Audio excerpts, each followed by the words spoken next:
84. Good evening. Within the next few months, there'll be a general election. You will choose who leads the country for the next 5 years. But millions of you in England and Wales have been voting today to decide who's in charge of bins, care and crime where you live. Those decisions make a huge difference, but the results will give us a massive indicator of our politicians' fortunes as we hurtle towards the big contest. The Prime Minister's tried to look cheerful on the campaign, but he's been under the cosh for many months. If the results are gruesome, could Rishi Sunak's job even be at risk? Will Sir Keir Starmer be able to show convincing progress tonight? Labour's been miles ahead in the polls for months, but it's real-life votes that really matter. Ed Davey and his army of Lib Dem activists want to call time on the Tories, but in how many parts of the country will they actually get their way? Thousands of council seats are up for grabs. There's a by-election in Blackpool. Police commissioners are being chosen too, and there are elections for those powerful mayors around the country. It adds up to the biggest test of public opinion before the general election. And Rita Chakrabarti will bring us the numbers as the hours tick by. These are the seats that the main parties are defending. Just under 1,000 for the Conservatives and for Labour, just over 400 for the Liberal Democrats. Counting overnight are 641 local council seats on 35 English councils. There'll be 3 police and crime commissioners and also that House of Commons seat of Blackpool South. I'll be bringing you the results and looking at the figures and the trends behind them. Of course, the nation's number cruncher, Professor Sir John Curtis, will explain how the landscape is shaping up. And our political editor, Chris Mason, will tell us what that could mean. Top politicians from the parties will be with us in the studio with smiles or perhaps brave faces as the night goes on. So stay with us for election night on the BBC. The results are about to start coming in.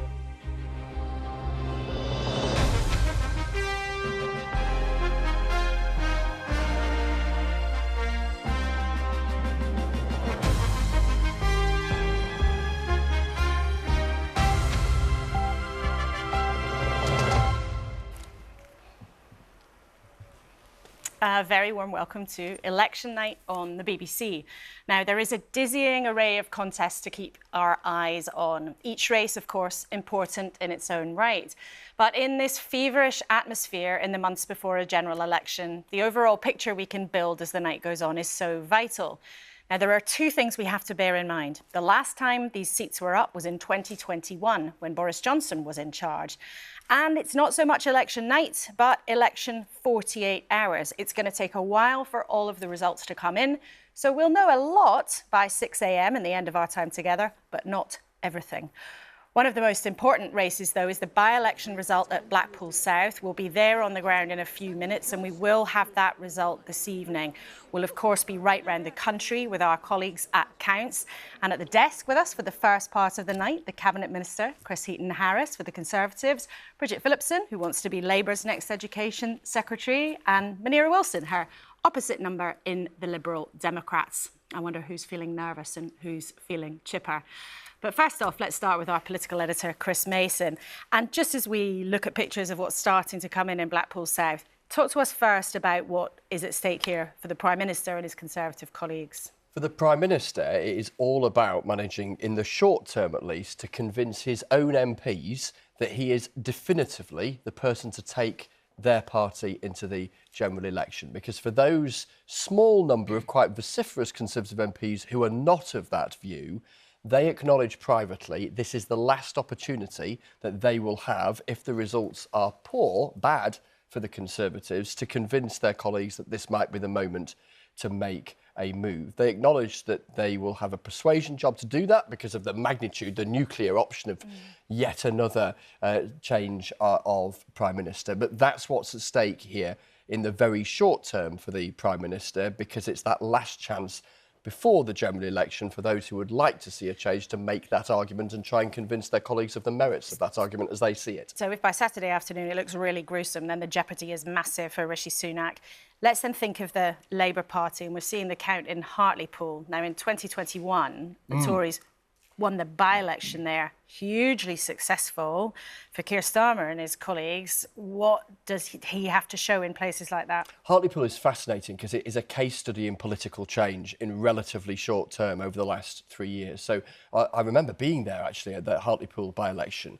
Labour lost. Boris Johnson was in his pomp. There was a giant inflatable of Boris Johnson that was sort of paraded through the town on the day, and Keir Starmer Are rolling their eyes there at that particular memory. And Keir Starmer was in real trouble. And actually, we've learnt since in a biography by Tom Baldwin, former Labour communications director, former journalist, that Keir Starmer that weekend came close to resigning as Labour leader. That's how imperilled he was by that result. And at the same time, in that wider region, the Tees Valley, the Conservatives won the mayoral race there by a million miles, more than 70% of the vote. So it's an indicator of how political fortunes have shifted in the last few years. And for tonight, for the Labour Party, they are looking not just at something that looks credible, but something that looks really convincing. I mean, we're seeing pictures there of Rushmore in Hampshire. Now, a council in Hampshire, which might have seemed unimaginable a few years, that is in Labour's sight. So the whole picture for Labour, what do they want to happen? They've got to be able to convince themselves and then shape a conversation that implies that they are en route to winning a general election. We've seen opinion polls, haven't we, for months on end, with Labour a million miles ahead.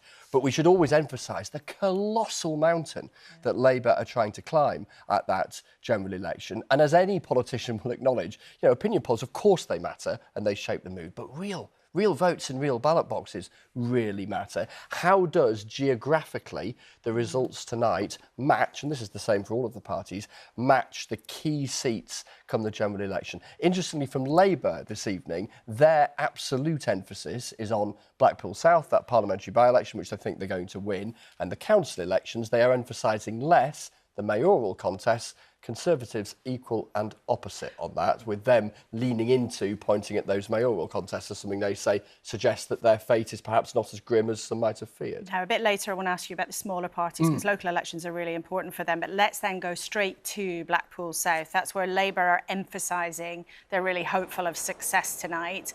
That seat is up for grabs because the former Conservative MP, Scott Benson, had to quit in disgrace, really. But Helen Katz is there for us tonight. Then, Helen, what are the prospects for this result? Well, it's not just Labour, I think, who are confident that this seat is turning red tomorrow. They're certainly very confident of winning it, but speaking to the other parties here as well, I mean, they're pretty sure that it's going to be a Labour win too. So all the focus here really is on what the scale of that will be. Now, Labour are hoping for something above a 12.5% swing here, because they say that would then translate into a majority at a general election. There's also a lot of focus on how Reform perform here. The Brexit Party came third here. It's sort of forerunner to Reform in 2019 with about 6% of the vote. It does look like they are on course to do better than that this time. They believe they've had a pretty good day at the polling stations today, better so than they have perhaps in the postal ballots. Now, neither they nor the Conservatives at this stage think that they have done enough to push the Conservatives down into third place. The Tories, by the way, are privately acknowledging that they think they've lost this too, but they still think they're going to come in second. At the moment, though, it's very difficult to tell. And Helen, what kind of time do you think the result will come in there in Blackpool South? And any indication of turnout, how much people were enthused by this by-election? And there's no indication of turnout yet, but certainly various party sources I've been speaking to have been worried that turnout could be quite low here. They say that there's a bit of a background of that. So we don't have turnout yet, and in fact the count hasn't even started here yet. We've got all the ballot boxes in, we think they're all here, but verification is still happening, so we haven't yet got into the counting. The original time frame we were given for a declaration here was sometime between 2 and 5 in the morning. I think they were thinking it might fall more in the middle of that, but again, as I said, they haven't started counting yet, so until that is under the way, we can't give you a better steer on that, unfortunately. OK, Helen, thanks so much for now, and we'll be back with you shortly through the night. Interesting there, Helen, being very clear. Labour and the Tories whispering that they think the seat has gone to Labour, and the Conservatives acknowledging to Helen and other people on the ground that they expect to have lost that seat. I'm going to talk to our politicians about that in just a couple of minutes. But Rita, let's then think about these council elections, because they're right across England. They're not in Wales, Northern Ireland or Scotland. But talk us through the ones that we're going to have our beady eyes on in the next few hours. We've got quite a few coming in, Laura. About a third of all the councils are counting overnight, and these are some of the ones that we're going to be keeping an eye on. We've arranged them, as you can see, in terms of which of the main parties were defending which council. Under the Conservatives, Reading is their most marginal council. They have a majority of three there. Redditch, I beg your pardon. Redditch is in the West Midlands, and that is being heavily targeted by Labour. Rushmore, which is in Hampshire. Now, this has been Conservative since the start of the century, since the year 2000. But Labour has been nibbling away at Conservative support there, and Labour got 5 seats there last year. So we'll be watching Rushmore carefully as well. And Harlow in Essex, the Conservatives took this from Labour. Can Labour take the fight back this time round? Under the Labour column, Oldham is the most marginal Labour council, and we'll be watching Oldham with a lot of interest, because we're waiting to see whether the leadership's policy on Gaza is going to have some effect there. You'll remember that in neighbouring Rochdale in the by-election just a few weeks ago, Labour lost a lot of support and went on to lose the by-election. It was thought largely because of that reason. So we'll be looking at Oldham, Lincoln, Reading, Exeter, all interesting contests. Under the Lib Dem column, well, Hull is a Lib Dem Labour fight. The Lib Dems might have quite a fight on their hands to hang on to Hull. Winchester, Eastleigh and Gosport, they're all in Hampshire, and Gosport is the Lib Dems' most marginal council. So let's see what happens there. Now, in terms of the hung councils, so these are where there's no one party in overall control. This might be the most exciting, because most of the councils tonight are up in thirds, which means it's only 1 in 3 seats that's being counted. That means it's quite difficult for a council to change hands. But of course, a hung council is by its very nature volatile. So Hartlepool, what will happen there? Labour targeting that very strongly. And of course, they lost that famous, notorious for them, by-election to the Conservatives back in 2021. They're short by 2 seats for a majority in Hartlepool. They're short by 6 in Thurrock. That is a straight Labour Conservative fight. The Conservatives are 2 seats short of a majority there. And for the Lib Dems, they're targeting Portsmouth and also Stockport in Greater Manchester. So a lot of results to come in, and we'll be bringing you them, of course, as they do. Laura. Rita, thank you very much indeed. It's a really good reminder of just how complicated a jigsaw this is, but especially in an election year, every single council you've talked about, every single seat is so important for parties to infuse their foot soldiers to be able to get them pounding the pavements during an election year. Let's turn then to our politicians, and let's zoom into Blackpool South. So we heard from our colleague Helen Catt on the ground there that Conservative sources and Labour sources on the ground, Chris Eaton-Harris, are acknowledging that you have lost the seat. Are you ready to acknowledge that? Well, I think it's definitely a tough seat for us to hold when you lose an MP who has disgraced themselves and was essentially thrown out by Parliament and then recalled by his constituents. You're highly unlikely to be rewarded by the electorate, and electorates do not like by-elections being put on them because of a failing like that. And so, I got to say, from the very start, I would have expected to lose Blackpool South. But we've got a really good candidate there in David Jones, and he's worked his socks off in that seat to demonstrate what a good Conservative MP can achieve. But in terms of tonight, are you ready to acknowledge what you're hearing? I know all of your phones will be buzzing through the night that actually it's pretty much your floor manager told us to turn them off, but we're not going to do that, are we? So it was a good attempt, I've got to say. I think there's real life and then there's politics, right? So I actually haven't had many indications other than the ones you've had as well, and so I'm hearing exactly the same thing. You're hearing the same thing. Bridget Phillipson, then you're letting out an early smile. We're hopeful about Blackpool South. We fought a really strong campaign there. It was clear, knocking on doors, and I've been up there like lots of people, that there was a real mood and appetite for change. I think some of the frustration, however, that voters have is that they're not getting a general election on the same day, because there is a mood right across the country that people really want the chance to have their say in terms of who gets to govern the country, as well as these important elections that we're talking about this evening. And in the terms, though, of the size of the change, can you give us any indication? Because in by-elections in recent months, Labour has been getting swings, huge swings, you know, of over 20% in recent by-elections. Is that the kind of level you'll be expecting or hoping for? Well, those were amongst the biggest swings we've ever had in England, so it will be quite something. No, we're not in that kind of. I don't think we'd be in that kind of ballpark. We don't need to be either, because the swings that we had in some of those by-elections earlier this year have been amongst the biggest in the post-war period. So they really were quite extraordinary results in very traditional Conservative seats. Now, Blackpool South, for all it was Labour held until 2019 when we lost it, it has, for the majority of the time it has existed as a seat, had a Conservative MP. So if we're making progress there, if we're taking Blackpool South tonight, and I really hope that we do, that puts us on a really firm footing going into the general election. Difficult to compare the 1920s with the 2020s, I think, just in politics. Yes, but she makes a point there. I mean, and I should say to you, Bridget, that seat was held, I think, from 97 all the way through to 19. So it was a Labour seat for a very long time.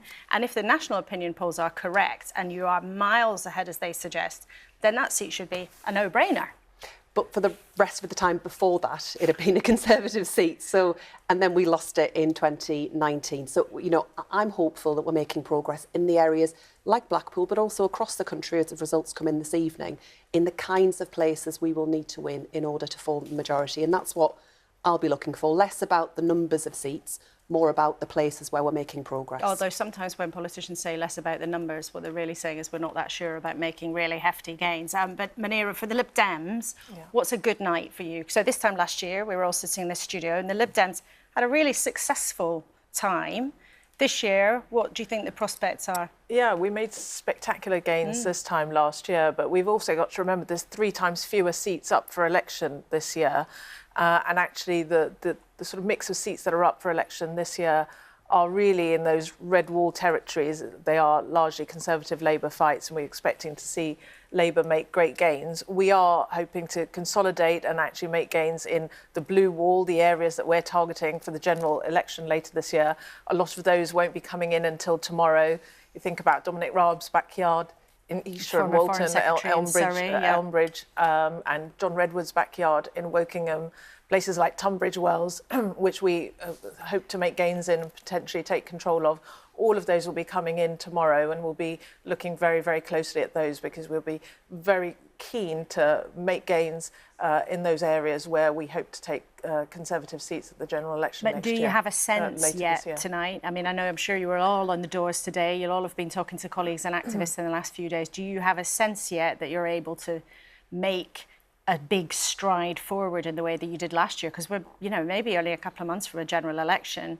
Surely you have to be showing that you can punch through. Yeah, we certainly do hope to make gains in those areas that we're looking to gain at the general election. At this stage, it's far too early to give you an indication, Laura, because most of those areas aren't counting until tomorrow. It's a lot of those sort of Labour-dominated areas that are counting overnight. Sure. Well, you've all said it, and it is true that we are very, very early in the night, but we're better to hear than from on the ground. We're going to take you to 2 different counts. First of all, to Harlow, and my colleague Simon Dedman is there for us tonight. Simon, thanks so much for joining us. Now, Harlow's really the kind of place where Labour needs to be showing progress, isn't it? Tell us what's been going on there. Oh, absolutely. I mean, this place has been a classic bellwether, Laura, for 40 years. Whoever's won this seat at Westminster has gone on to take the keys to 10 Downing Street. And at the moment, the mood here between the Conservatives and Labour is that it is looking pretty close. The vote verification is still underway. Quite a few wards looking particularly very tight, and both parties saying that one of the key places to watch is going to be this area called Latin Bush, where Labour needs to retake those seats if they're going to be within a chance of retaking this council, which the Conservatives won a majority in 2021 when Boris Johnson was Prime Minister and living the vaccine dream, as it was for the party in those sets of local elections. And since then, the Conservatives have been able to hold on here in Harlow. But now Labour really feels that it's their chance. And Keir Starmer even said that he sees Harlow as one of his real targets in Essex. And what's been the chat among voters? You know, as you've been out and about talking to people, what issues have been coming up? Has it been about the national picture, or as often in these elections, there's sometimes a local issue that's really been driving people around the twist, and that's what shifts votes? You cannot get away from the national political scene on the ground here, but actually housing is a massive issue locally. The lack of social housing, people struggling to get on the housing ladder, leaving Harlow, moving further northwards because they can't afford a home here. That's a big issue, as is regeneration. There are quite a lot of people I found who haven't made up their minds who to vote for in the past few weeks. I mean, a lot of people who are going to be turning out here are making up their minds quite late in the day. We haven't got a turnout figure yet. It has traditionally been quite low here in the local elections. Last year, it was just 25% of voters who turned out on the day. OK, Simon, thanks so much. We'll be back with you later on. It's interesting to note that's one of those places where there's a well-known Conservative MP standing down. Rob Halfon is a government minister and well-known MP for many years. He's one of the many incumbents, to use the jargon, who's saying goodbye at the general election, and that may well have a big effect whenever we get to that poll. Let's go north to Oldham and speak to Shelley Phelps. Now, Shelley, that's part of the world where Labour's got quite a specific worry about how some voters might have been reacting, hasn't it?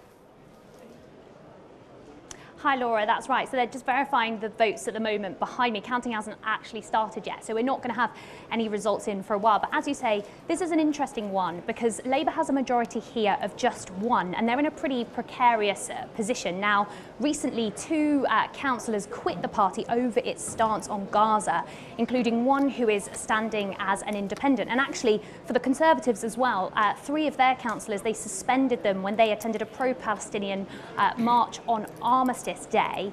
And so we are looking here to see what the effect of the Israel-Gaza war might be on Labour's chances of success. This is a very diverse area. According to the most recent consensus, just under a quarter of people identified as Muslim. And speaking to Labour campaigners, people that have arrived here already, they are nervous. They tell me the mood is one of concern about whether they are going to lose control of the council. In terms of the Westminster picture, you've got three Labour MPs covering here. A little bit of the borough falls into the Labour Deputy Leader Angela Rayner's constituency. She's been campaigning here in recent days. And just a moment ago, as Rita was referring to, just recently, next door in neighbouring Rochdale, we had George Galloway's win here for his Workers' Party of Britain, that big shock by-election win. And of course, he has pledged that one of the things his party wants to do is to oust Angela Rayner. And the other question around Angela Rayner that has been hard for her to escape about her own personal affairs and tax cuts some years ago, is that something that you've heard come up at all? Yeah, that's interesting, actually. It's not something that anyone has mentioned to me. I think, speaking to Labour campaigners, the predominant issue that they seem to be worried about is some of their voters who are perhaps angry at the party over their stance on Gaza, that they didn't call for a ceasefire quickly enough, or that they're more focused, the other sort of campaign themes and issues that you're picking up on is around local issues, as you would expect, bins, potholes, housing, rents. But also speaking to some voters today, you're right that the national stuff does play into this, because people were talking to me about the national picture, and there is that sense among some people, the apathy that they just feel that nobody is kind of on their side or going to make a difference. Shelley, thanks so much, and give us a nudge when we start to get results through from there. But thank you very much to you for now in Oldham. Let's go then to Hartlepool. Now, as we were talking to Chris about a while ago, that's a really vital place for Labour to show that they can grab votes back. Huge Conservative success there in 2021. We can talk to Dave McMillan, who's there for us tonight. Labour got smiles on their faces, or are they looking nervous? No, I think Labour are fairly confident that they will be making a return to power here in Hartlepool in the council at the very least. As has already been alluded to, the last few years have been miserable for Labour here. It was a Labour stronghold for many, many years, but they lost that by-election in 2021. Chris Mason mentioned the giant inflatable Boris Johnson that was doing the rounds, almost taunting the Labour Party at that time. A couple of years before, they'd even lost control of the council before a vote had been cast due to infighting within the party. But they are on the way back. Last year, they got within a couple Hartlepool of votes of taking the council, and the electoral maths is very much in their favour this year. Another thing that's interesting in Hartlepool is reform. There's actually a blast of happy birthday for somebody going on behind me.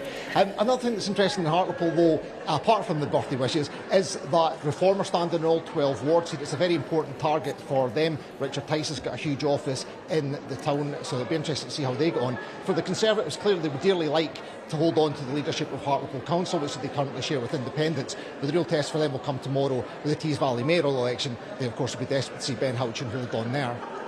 And in terms of that Ben Houchin race, I mean, there's an interesting thing that's gone on there. We've had in the last couple of days a lot of Conservative spin about how it would be a huge victory for them to be able to hold on to him. They seem to be quite confident that they'll be able to do that, although, as you say, we wouldn't get that result for a couple of days, in fact.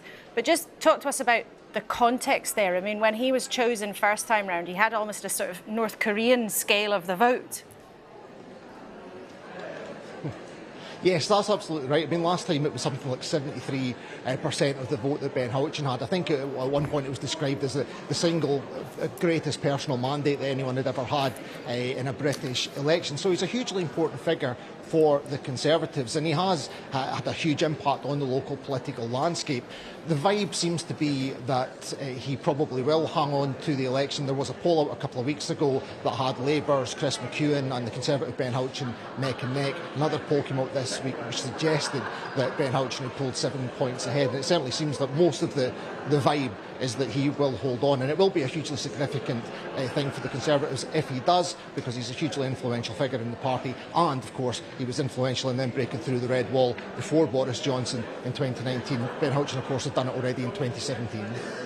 Dave, thank you very much indeed for now. In Hartlepool, we'll be back with you a bit later in the night as we get a sense of what is happening there in the northeast of England. Right, let's stand back a bit, look at the big picture, because these results, as they come in, will of course be vital to preparing a picture of the run-up to the general election. But they also take place in, of course, a historical context of the extraordinary political events that we have been through, that we've all lived through in the last few years. And Rita, you've got that context there, and you can explain how these local results mirror it, really. Absolutely, Laura. And what I've got here, as you can see, is results going back 20 years, and these are the share of support of each of the main parties based on the results of the local elections. And by that I mean we are able to extrapolate from local election results, which don't happen all over the country, but we can work out, using data from key wards where we track patterns over time, we can work out how the whole country would have voted if everyone had been voting. So let me take you right the way back to the beginning, and you can see that during the Labour years under Blair and Brown, it's the blue line that's in the ascendancy. It's the Conservatives because, well, people do. It is one of those things that people do tend to want to give the government a kicking during mid-term. You can see there's a change once David Cameron's in power, and it's the red line that starts to dominate. Not everywhere. There are blips in certain places. Here in 2015, it was the Conservatives who did better. 2017 under Theresa May, remember she had a fantastic night, which then caused her to call a general election where she promptly lost her majority. Then you can see, again, Conservatives doing very well in 2021, but then they've been on the slide since then. So in 2023, the share of the vote for the main parties was, as you can see, Labour on 35%, Conservatives on 26%, the Lib Dems on 20%, and others on 19%. And by the end of this evening, or sometime during the course of the night, we should be able to track that line to see what will be happening in 2024. So based on about a third of the results overnight, overall, we should be able to see how that share of the vote will be changing as if the whole country had been voting. So do stay with us. Rita, thank you very much indeed. So local elections are not the same as the national elections, but you've just shown us how they are a really important kind of tracker of where things are going. I just also want to explain to the eagle-eyed among you, you might have noticed there is a Prime Minister missing in that enormous chart. You can see we go Cameron, May, Johnson, Sunak. Now, you will all know that Liz Truss was in charge for some time. However, we are not poking fun at how short her time in office was. there were no local elections contested during her time in Downing Street. That's the reason she's not on your chart, isn't it, Rita? Absolutely, exactly. Okay. We haven't forgotten. There is a reason. OK, well, I think a lot of people who are wondering about voting Conservative maybe haven't forgotten either about Liz Truss. And Chris Heaton-Harris, you know, we've seen from how the change of votes shares have changed and your polling position for a long time now. You are in quite a predicament, aren't you? Well, that makes the mayoral election in Teesside even more interesting, doesn't it? Because supposedly we are massively behind in the polls. We were behind in the early polls in Teesside, and now supposedly we're in place. So even in the course of an election campaign where Labour have thrown the kitchen sink at it, I don't know how many times Keir Starmer's been up to Teesside, 6, 7, 8. Ben Houchen, who is an amazingly good mayor, who has delivered for the people of Teesside on has had all sorts of personal attacks, political attacks, and a huge Labour campaign. And it would be, I'd say, if we're on these sorts of numbers that you're suggesting, it would be quite a surprise for us to do well in Teesside. Well, he got more than 70% of the vote last time, but hold that thought for a second, because I want to bring you, I think we can show you our first couple of results coming in, perhaps from Sunderland, but maybe they're not quite ready. Bridget, that's your part of the world. You'll have to hurry them up because we were hoping to bring you them just in the next couple of minutes. But Chris Heaton-Harris, you say it would be amazing if you managed to hold on to Ben Houchen, but he did get more than 70% of the vote last time. And he himself said during the campaign, there are lots of people who speak to me and say they'll vote for me, but they probably won't vote Conservative at the general election. If he holds on, it's despite your National Party, not because of it, isn't it? No, it would be because, and with the National Party. He's standing as a Conservative mayor. I'm pretty sure had he stood for any other party or indeed as an independent, he would not do as well. We've had loads of MPs campaigning for Ben. And I'm really, he's a really good mayor. He deserves to be elected on his own right because he's delivered massively for the people of Teesside. But this, I think, leads into the point that where you actually do promise things and then deliver them, that you have the opportunity then to talk to voters about persuading them to vote for you. And that's what he's done. Even though he's been spelling out to voters that, you know, people are going to back him, but they're not going to vote for the rest of you. He will. In 2019, that was the first time we had some of these seats in Teesside. Before 2019, every seat within that Teesside mayoralty was Labour. That's quite something. OK, let's not get bogged down also in a contest that we're not going to get the result from until tomorrow afternoon. Let's talk to you, Bridget Phillipson. I mean, maybe Chris Heaton-Harris has a point. Actually, if Labour's poll lead is real and credible, you really ought to be sweeping the board everywhere. So I'll deal specifically with Tees Valley and then move on to kind of the wider dynamics of the evening. I mean, Ben Houchen has run a mile from the Conservative branding during this contest and, as we've been discussing, secured an enormous share of the vote back in 2021. It would require a 23% swing for us to take that. I mean, that is huge.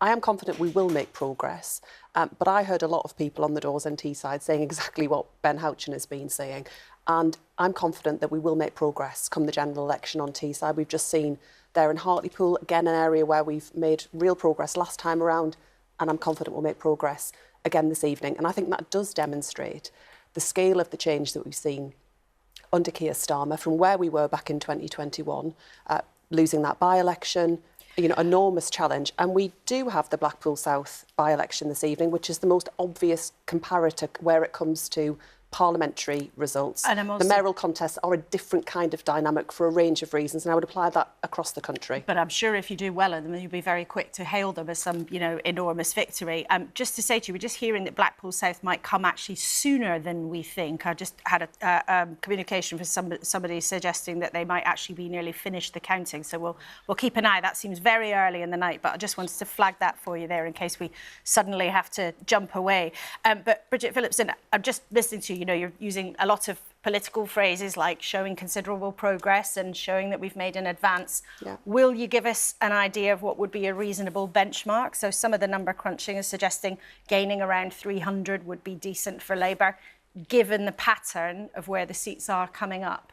It's the areas and not the numbers. So it's making progress in the kind of key places that we need to demonstrate we're making advances for the general election. So where that aligns with our parliamentary seats that we will need in order to secure that majority. And, you know, what I've heard right across the country, and I've travelled the length and breadth of England in recent weeks and months, is that there is a real mood and appetite for change. I've spoken to so many lifelong Conservative voters who've just had enough. They're not prepared to vote Conservative. They're sick of the chaos. The very fact that we're having the Blackpool South by-election this evening, I think, demonstrates just the chaos, the sleaze, and, you know, people just want to turn a corner and they want, you know, Britain to have a better future ahead of us. OK, well, we can now show you our first set of results, so we can start filling in the blanks of some of our political conversations. Here are some of the early results from Sunderland. They haven't finished counting, but there are enough results to say that Labour will hold the council. Now, that's not a surprise in and of itself. They've got 39 seats, the Lib Dems on 8, the Tories back on 7. Let's look at the change of seats. Well, it looks like no seats have changed hands, but the share, there it is, 54% to Labour, only 5% for the Lib Dems, 9% for the Conservatives. And look there in the turquoise, REF, that's the Reform Party. Now, if you're a Politico, you'll know the Reform Party is what emerged out of the remains of the Brexit Party, and they are working very hard to try to make a dent. They're not standing everywhere. They are standing in that by-election, but they're not standing everywhere in the country. But look at this change in the share. Now, Labour up by 5%, so that is distinct, but not overwhelming. The Tories down by 16% in Sunderland. Independents down by 11%, but look at that again. The Reform Party there in turquoise up by 19%. So Reform gaining more in share than the Conservatives are losing. Interesting, isn't it? But only 4 wards in. So we've got the result, but we don't have the breakdown of every single seat that's happened there in Sunderland. So to help us decode that at this early part of the night, let's bring in Professor Sir John Curtis. John, looking at these first straws in the political wind tonight, what does that make you think? Well, Sunderland, of course, in parliamentary elections is often early. And we do have to remember that Sunderland does have its own particular characteristics. Above all, this is a very Eurosceptic part of the country. It's also somewhere where UKIP did well in local elections in the past. And we've now seen Reform out-poll the Conservatives in each of the ward results that we've got in from Sunderland so far.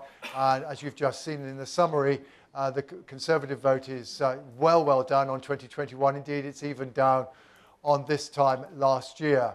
So at least in this early result, we should bear, and the Conservatives do have reason to be concerned about what's going to happen in Eurosceptic parts of the country where Reform do stand. And Sunderland was exceptional. It's one of the very few places where Reform are fighting all the wards. But still, early signs at least suggest, as we've been anticipating, it's going to be a difficult night for the Conservatives. One of the stories I think we're going to be tracking is to what extent do they particularly suffer where Reform are standing. Labour making progress, but modest progress. But after all, Sunderland is already very strongly Labour, so perhaps we shouldn't expect too much in the way of further progress from Labour here. And John, if the national polls are essentially giving us a true picture, what kind of increases should we be seeing from the Labour Party tonight? Give us some context on that. Well, the trouble is the Labour Party doesn't tend to do as well in local elections as it does in the opinion polls at any particular point in time. It's partly because the Liberal Democrats do better.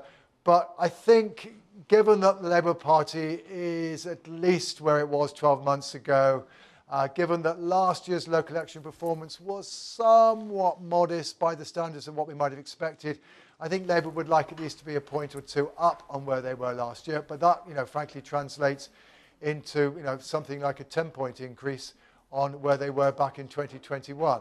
So those are the kind of figures that you should be looking out for. But I think, to be honest, I think now, given how much the Conservative decline in Sunderland seems to be tied to the presence and the strength of Reform, the $64,000 question now is what's going to happen in the majority of wards where Reform are not present. Are the results in Sunderland going to be exceptionally bad for the Conservatives, or because elsewhere where the Reform aren't standing, some of the voters they've lost are going to vote for them anyway when they find Reform on the ballot paper? Or will voters still stay away from putting an X on the Conservative against the Conservative candidate, even if reform were not present. That's one of the questions, a potentially vital question, to which we don't as yet know the answer. OK, John, stick with us. We'll be back with you a bit later. I can show you some pictures of the count getting going there in Exeter. And let's also show you the picture in Rushmoor in Hampshire, where Labour is very hopeful of making progress, potentially even making a gain. Rushmoor is the council where the town of Aldershot is, so that's a very military area. So that would be interesting if Labour manages to make progress there. Let's show you again the counters getting busy in Hartlepool. We've talked already about why Hartlepool is so vital and interesting. Interesting history of that seat there. Big scene of Tory victory in 2021. And then let's show you again what's going on in Blackpool South. Now, there's some people standing around. Oh, I'm trying to have a closer look and see if there's any decisive action, but it looks like some of the tables are empty. So maybe the counting is progressing faster than we had expected. Let's talk to one of the Conservatives who will be watching this all very closely as it comes in. Henry Hill, who is the Deputy Editor of the big popular Conservative website, Conservative Home. Thank you indeed for joining us this evening. I think you're the acting editor, actually, Henry. I'm terribly sorry I demoted you. I didn't mean to do that. Now, we heard there Chris Heaton-Harris try to emphasise that there might be success for the Conservatives hanging on to the Teesside mayoralty. We won't get that results till tomorrow afternoon. But from what your contacts have been saying to you in the last few days, from what you have been hearing so far, how do you expect this election 48 hours to pan out for your party? So I think the crucial thing in the short term will be the mayoral elections, because those, I think, have a disproportionate ability to sway the narrative that comes out of this about the Prime Minister and the party's fortunes. If they hold on to Tees Valley, that's at least not a complete wipeout. If they manage to hold on to the West Midlands, which is a longer shot, then that would be a real shot in the arm. And that, I think, will be more maybe than the councillors what's going to determine how panicky MPs are come Monday morning once the ashes are settled and we know where we stand. But I think in the terms of the general election, the more important thing will probably be the councillors, because councillors, you're much more likely to see voting on national brand than you are with mayors, where you have people with a much stronger individual mandate and their individual brand because they're standing as a single person. And also because councillors are the infantry of a general election campaign. And one of the concerns that I've heard from Conservatives, and one reason that some people really were agitating for the Prime Minister to go for an election this month, is that if the Conservatives suffer heavy council losses, that's hundreds of people who probably, many of them, won't be out campaigning for the party in an autumn election, nor will their friends and family who might normally campaign for them. So it will be interesting to see at the end of the weekend how much damage has been done to the Conservatives' ground machine. And in terms of last year's performance, I mean, it was woeful for the Conservatives in the local council elections last year. They lost 1,000. And it's interesting you're saying there, if they make big losses this year again, actually, that's what MPs should be paying attention to. Has sort of Tory HQ already managed to spin them into worrying about the wrong things?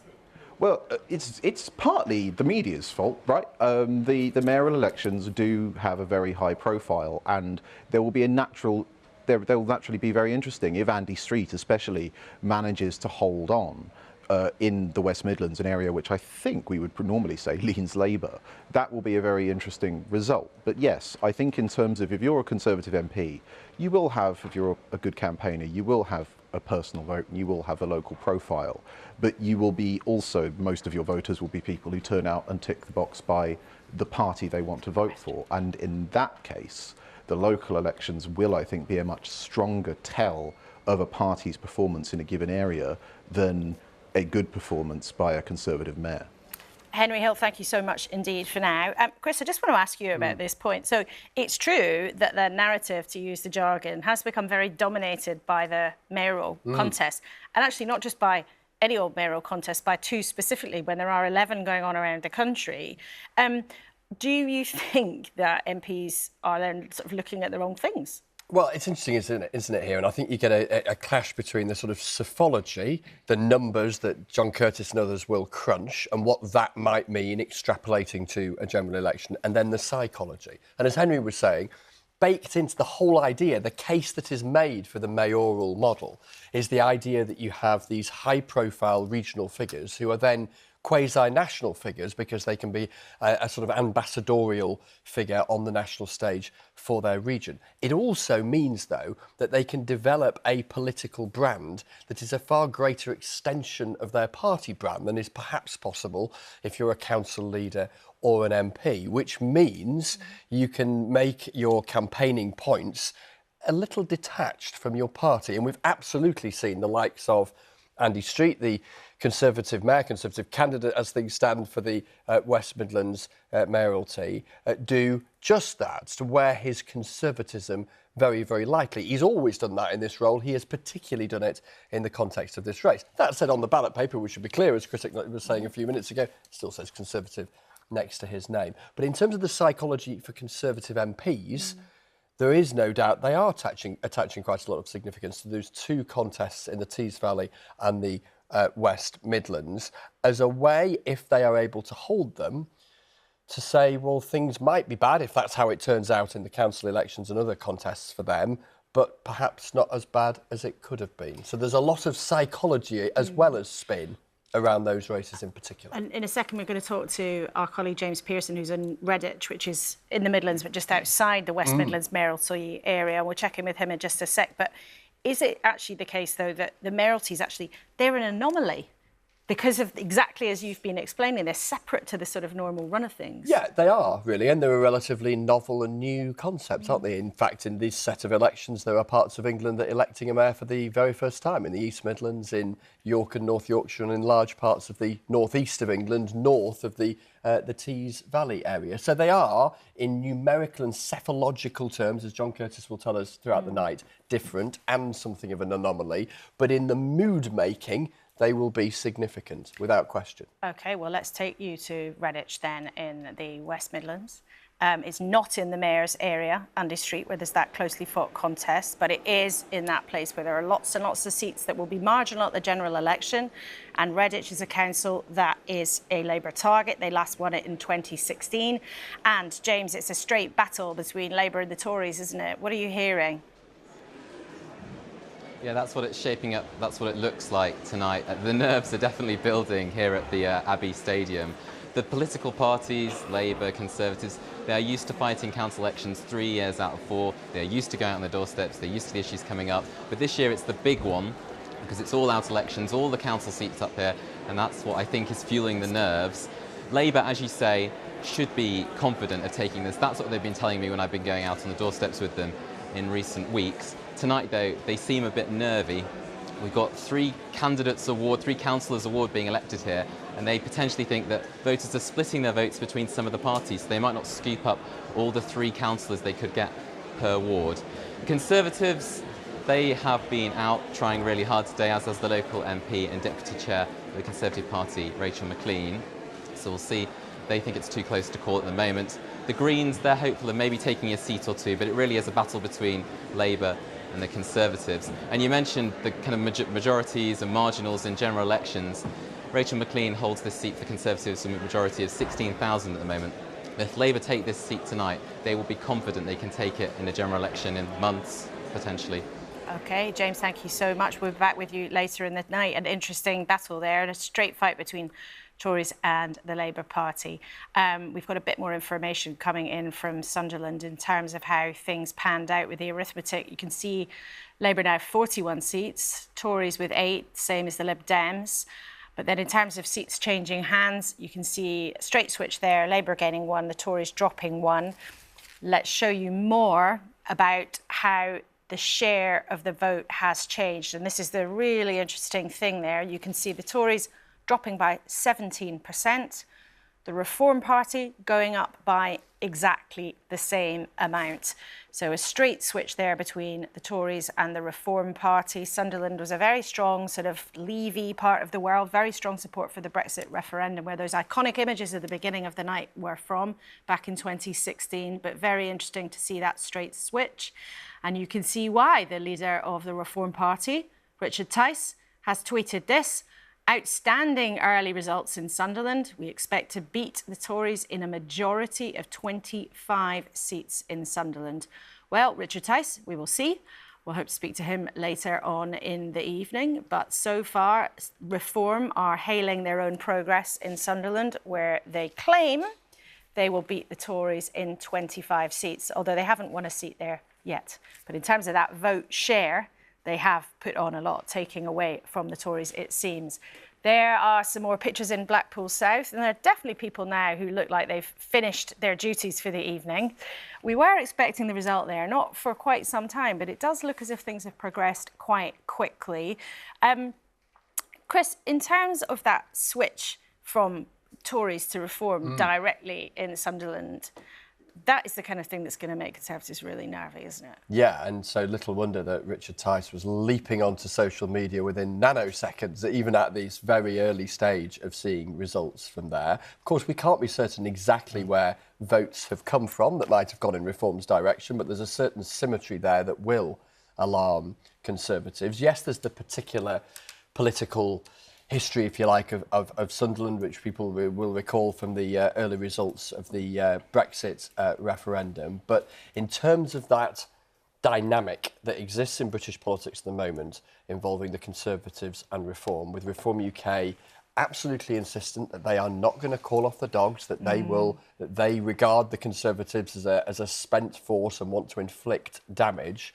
Richard Tice and others will point to this result, and indeed others, if this represents something of a trend as the results come, to say that they are going to be very influential in causing the Conservatives harm. And they can do it, as we've seen in Sunderland, and they hope Reform come the general election, without themselves actually winning anywhere. If they can peel away a sufficient number of previous Conservative voters, that might in some places be the difference between the Conservative and the Labour vote. Will be interesting through the night as well to see how well or not Reform do in Blackpool South in the parliamentary by-election. That's right. We were hearing from Helen on the ground there that they didn't seem to be expecting to come into second place. No. But if they did come in second place or got very close to the Conservatives, that really would spook them. I mean, Chris Heaton-Harris, how concerned are you about the threat from Reform? Well, firstly, it's definitely not a direct switch. And I think you might have noticed on those figures when they flash up, I think there was an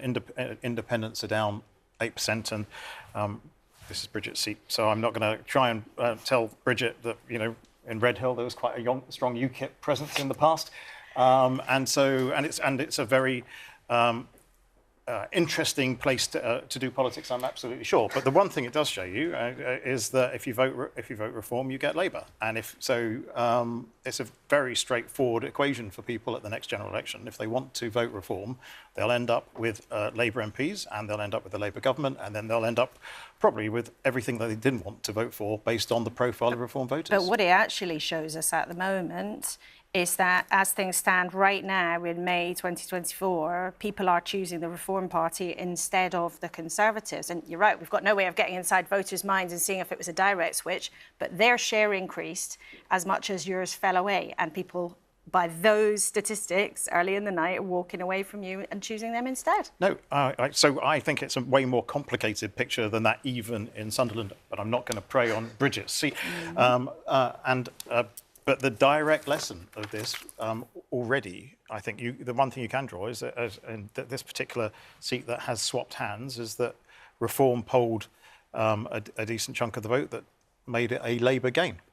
But that is because voters are choosing them, not you. In Sunderland, so far, you are down 6 points since last year. But at the general election, this is a very clear choice that people will be making. Here, they're electing very good councillors, I'm absolutely sure, across all the political parties, people who want to do well in their communities. At the general election, you are choosing the government of the country, you're choosing your immigration policy, your taxation policy, you're choosing your education policy, and these are big choices, and a vote for Reform equals a vote for Labour.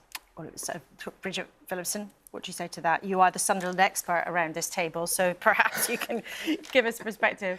Well, I'd happily talk about Sunderland all night, but I'm not sure your viewers would be necessarily that fascinated in the micro detail of Sunderland politics. I'm sure we've got lots of viewers in Sunderland, and I don't want anybody to be offended by that. We can talk about Sunderland plenty. I'd talk about it all night, but I'll keep my remarks a bit more broad brush.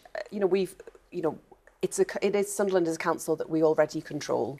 And whilst the results are encouraging, and we've taken a seat from the Conservatives, which is fantastic news, we haven't seen the full sweep of the results either. I think it again goes back to the point about looking across the country as the results come in, especially for us in those areas where we need to make progress in order to form a parliamentary majority. And those are the kinds of places, we were talking about Hartlepool, Redditch, we just heard from the count there as well. I was there just last week, and what was absolutely clear was that lifelong Conservative voters are turning away from the Conservative Party and they're coming directly over to Labour because they've just had enough of all of this chaos. Everything that began with Boris Johnson, then drifting on into Liz Truss, and then here we are now. And there is a real mood and appetite for change. But you've just said they're coming directly to Labour. Actually, in your home city, we've just seen that actually swathes of them are going to reform. Well, what you will often see, of course, you will see different kinds of results in areas that is already, where you already have a majority for one party. So rarely would the result in Sunderland, be it at a general election or a local election, necessarily have the same carryover that you would expect in other parts of the country. But certainly where I've been campaigning, whether it's in the East Midlands, in the West Midlands and in places like Teesside, we are getting direct lifelong Tory voters directly switching to Labour. But then you mentioned their Teesside and the West Midlands, and you've already said, oh, well, actually, the mayoralties, they're sort of a bit of an anomaly. They're not really, they're always going to be very hard for us. But you just said yourself, you've been there. Loads of Labour politicians have been to both. You have campaigned very, very hard in those places. And from the kind of language you're giving us tonight, it sounds like you really don't think you're going to make it. Well, of course, we fought really hard in all of the mayoralties across the country, especially in those target areas such as East Midlands, West Midlands and Teesside. But, you were talking just earlier about the fact that these are different kinds of contests. I'm confident that we will make progress in Teesside, but the scale of the swing that would be required in order to take that mayoralty would be enormous, which is why the Conservatives want to focus in on that. But what about the West Midlands?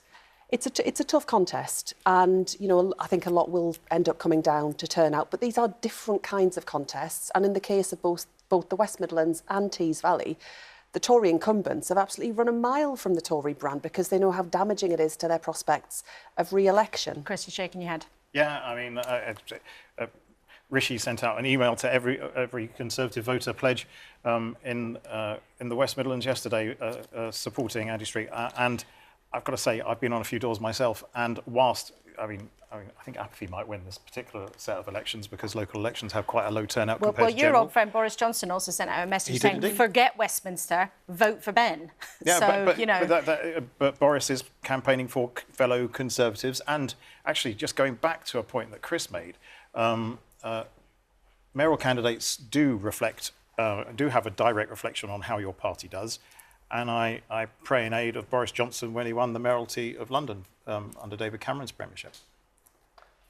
They are different, though, aren't they? Because the very nature of the model is one that emphasises the individual. Yeah, so you can stand above, you can stand a little bit above. Of course, you carry a party label, but you can stand above to a greater degree than plenty of other politicians can. I think Keir Starmer, the Labour Party, the wider media would agree that Ben Houchen is a Conservative candidate, and everybody knows in Tees Valley that he's the Conservative candidate. He's not been particularly keen to emphasise that fact, I think it's fair to say, during the course of that contest. Bridget, given the mountain that Labour has to climb to win the general election, shouldn't you be winning the mayoral race in the West Midlands and indeed in Tees Valley? It's not long ago that the Teesside, the Tees Valley was a Labour stronghold by a million miles. Well, as we've been talking about earlier, we had the Hartlepool by-election that we lost, whereas last year in the local elections there in Hartlepool, we did make progress. I'm confident we'll make further progress again this evening. And it is clear to me, campaigning right across Teesside, that we are making progress in those key marginal seats for the general election. But the scale of the swing required in order to take that, it's 23%. I mean, that is a really, really big swing that would be required. And actually winning those parliamentary seats wouldn't require that level of swing. But, the Conservatives, of course, are very keen to talk about Tees Valley in order to distract from the wider picture that we are likely to see across the country this evening, which is Labour making significant progress in areas of the country, in the north, in the south, across the Midlands, truth, though, Bridget, in order to win parliamentary constituencies. The truth, though, of course, is that you would also absolutely dearly love to be showing progress and taking mayoral races and winning. I want to win everywhere, of course I do, absolutely. Of course I want to win everywhere, but that's what politics is all about. Mayoral, I just wonder, as you're listening to those two, and mayoralties are one thing, and actually those results are not going to come until Friday, and then Saturday afternoon is when we're going to have to wait for Andy Street. But are you confident, though, that the Lib Dems, you know, you used to have this reputation as being a challenger party, being able to rush in when the others were in big trouble? Do you think you're actually able to show that pattern tonight? Yeah, we've just made our first gain as well overnight. News. Where's that then? Our system's not telling us yet. So it's in Leicestershire, where there's been a county council by-election. We've won a seat from the Tories with a 14% swing in the new parliamentary constituency of Hinckley and Bosworth, where we hope to be putting pressure on the Conservatives at the general election. And I think that's the pattern you're going to see over the next 24, 48 hours. In the areas that we're looking to put pressure on the Conservatives, come the general election, we will be making progress and we will be making gains. And that's what you need to look for. OK, well, let's talk to Sonia Soda, who's the chief leader writer for The Observer. Sonia, we've been talking a lot about the mayoral races already. We've been talking about the pressure specifically on the Conservatives a lot, but you understand what the Labour Party extremely well. Talk us through what is a realistic expectation coming from the Labour Party tonight, what they would be disappointed by and what they would be pleased by. Well, I think there's a bit of a spectrum for the Labour Party, and I think there's lots of different things going on, as you've already been talking about, to focus on. So there's the local council results, there's these very high-profile mayoral elections, and, you know, a sort of if a Labour victory in either the West Midlands, for example, or in Tees Valley, that could sort of shift some of the narrative that we're seeing over the next 24 hours. But one of the key things to look for will be the BBC calculations on the projected national vote share based on the local election results. And, you know, I think Labour will be looking to sort of show that lead that we're seeing in the polls is actually filtering through to election results when you're talking about the projected national vote share. And that PNS, as we call it, we'll probably have that for you and for everybody else sometime tomorrow afternoon when we've had a chance to put enough results into our giant calculator to come up with something that's credible. Last year in the PNS, the projected national share, Labour was ahead by 9%. The national polls imply they should be a fair amount further forward than that. Yes, they do. But what you've got to take into account when you're looking at what's going on is the fact that there are fewer seats up for grabs in terms of local election seats. So that's local councillors that we're talking about. And also a lot of the elections that are taking place at the local level are in areas where Labour are already in control of the council. So I think that's right. So a good night would be them making gains on that 9% lead that we saw, you know, a year ago. But I think it would be too high an expectation to think that the poll lead that we're seeing would translate itself into that vote share. So it's probably higher than 9% that Labour would be looking at for a good night, but lower than, you know, where the poll lead is. OK, Sonia, thanks so much. In the last few minutes, we can tell you that Labour has taken another ward from the Conservatives in Sunderland.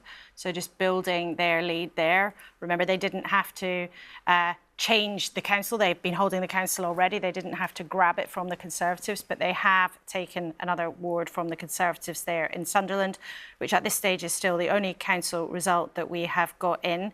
Just to remind you, because Sonia was talking there about the projected national share, that's the statistic that we can come up with that tells us what would have happened if these elections had been fought everywhere in the UK. So it doesn't tell us what the general election results is going to be, but it gives us a picture, a snapshot of what the results would have been in terms of share for all of the parties if the general election these council elections had taken place in every corner of the country. That's my little health warning for you on the PNS, as we call it, which we'll have sometime tomorrow afternoon. In a second, we're going to be back in Blackpool South to check in with what's going on there. But Chris, just in terms of these vote shares, I mean, that really is what the political parties will be eager to see, potentially thrilled or horrified by. Yes, because they can measure their current popularity, but also look back and see rate of progress or decline from last year's local elections and previous ones, and then benchmark that with how their performance is now and therefore could be at the general election, again by looking at how that compares to the kind of charts that Rita was showing us earlier on. One other thing just to quickly mention, Laura, I'm hearing from several sources that quite a lot of the counting in lots of places is taking longer than had been anticipated, courtesy of the fact that we've got so many different elections going on, which makes the job of those doing nocturnal arithmetic even more complicated. And we were talking a few minutes ago, seeing those pictures from Blackpool, where it looked like they might be approaching finishing. I hear they haven't actually started yet. Well, get the coffee on, because it might be an even longer night than we had been anticipating. But there are plenty of things that we can talk about, because the overall political context in an election year is endlessly fascinating if you're as inclined as I am. But there's tons to talk through. Just to go back to that concept of share. Last year, the gap between the two big parties was 9%. If we compare it to 1996, and you knew it was not going to be a while before we started having historical comparisons. In fact, I think you lot were already talking about the 1920s. So in 1996, that share, Labour was 16% ahead in these local elections. Do you think they feel there'll be anything like that tonight? Because it's a sort of parlour game. Often people say, oh, is it more like 1997 or is it more like another year? What's really going on here? And that parlour game is absolutely key, isn't it? Because you do get that comparison that's made between 92 and 97, and these comparisons are never perfect. And politically, things have changed since the 1990s. The significance of parties other than the Labour and the Conservatives much greater right now.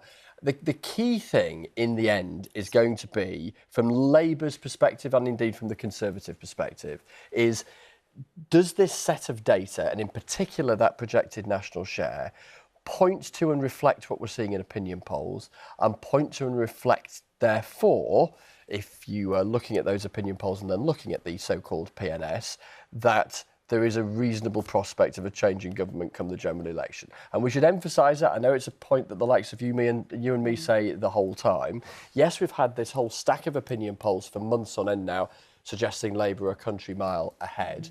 But they have one heck of a mountain to overcome to even sneak over the line with the tiniest of majorities.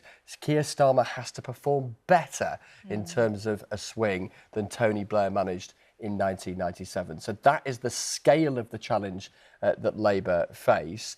And that's why looking at that number, whenever we get it in the middle of what is now this afternoon, Friday afternoon, that will be a key mood maker, even though, as we know, there are several, or there'll be lots and lots more results to come beyond that point throughout the weekend. OK, thanks so much, Chris. Now, we've talked already a lot about Blackpool South.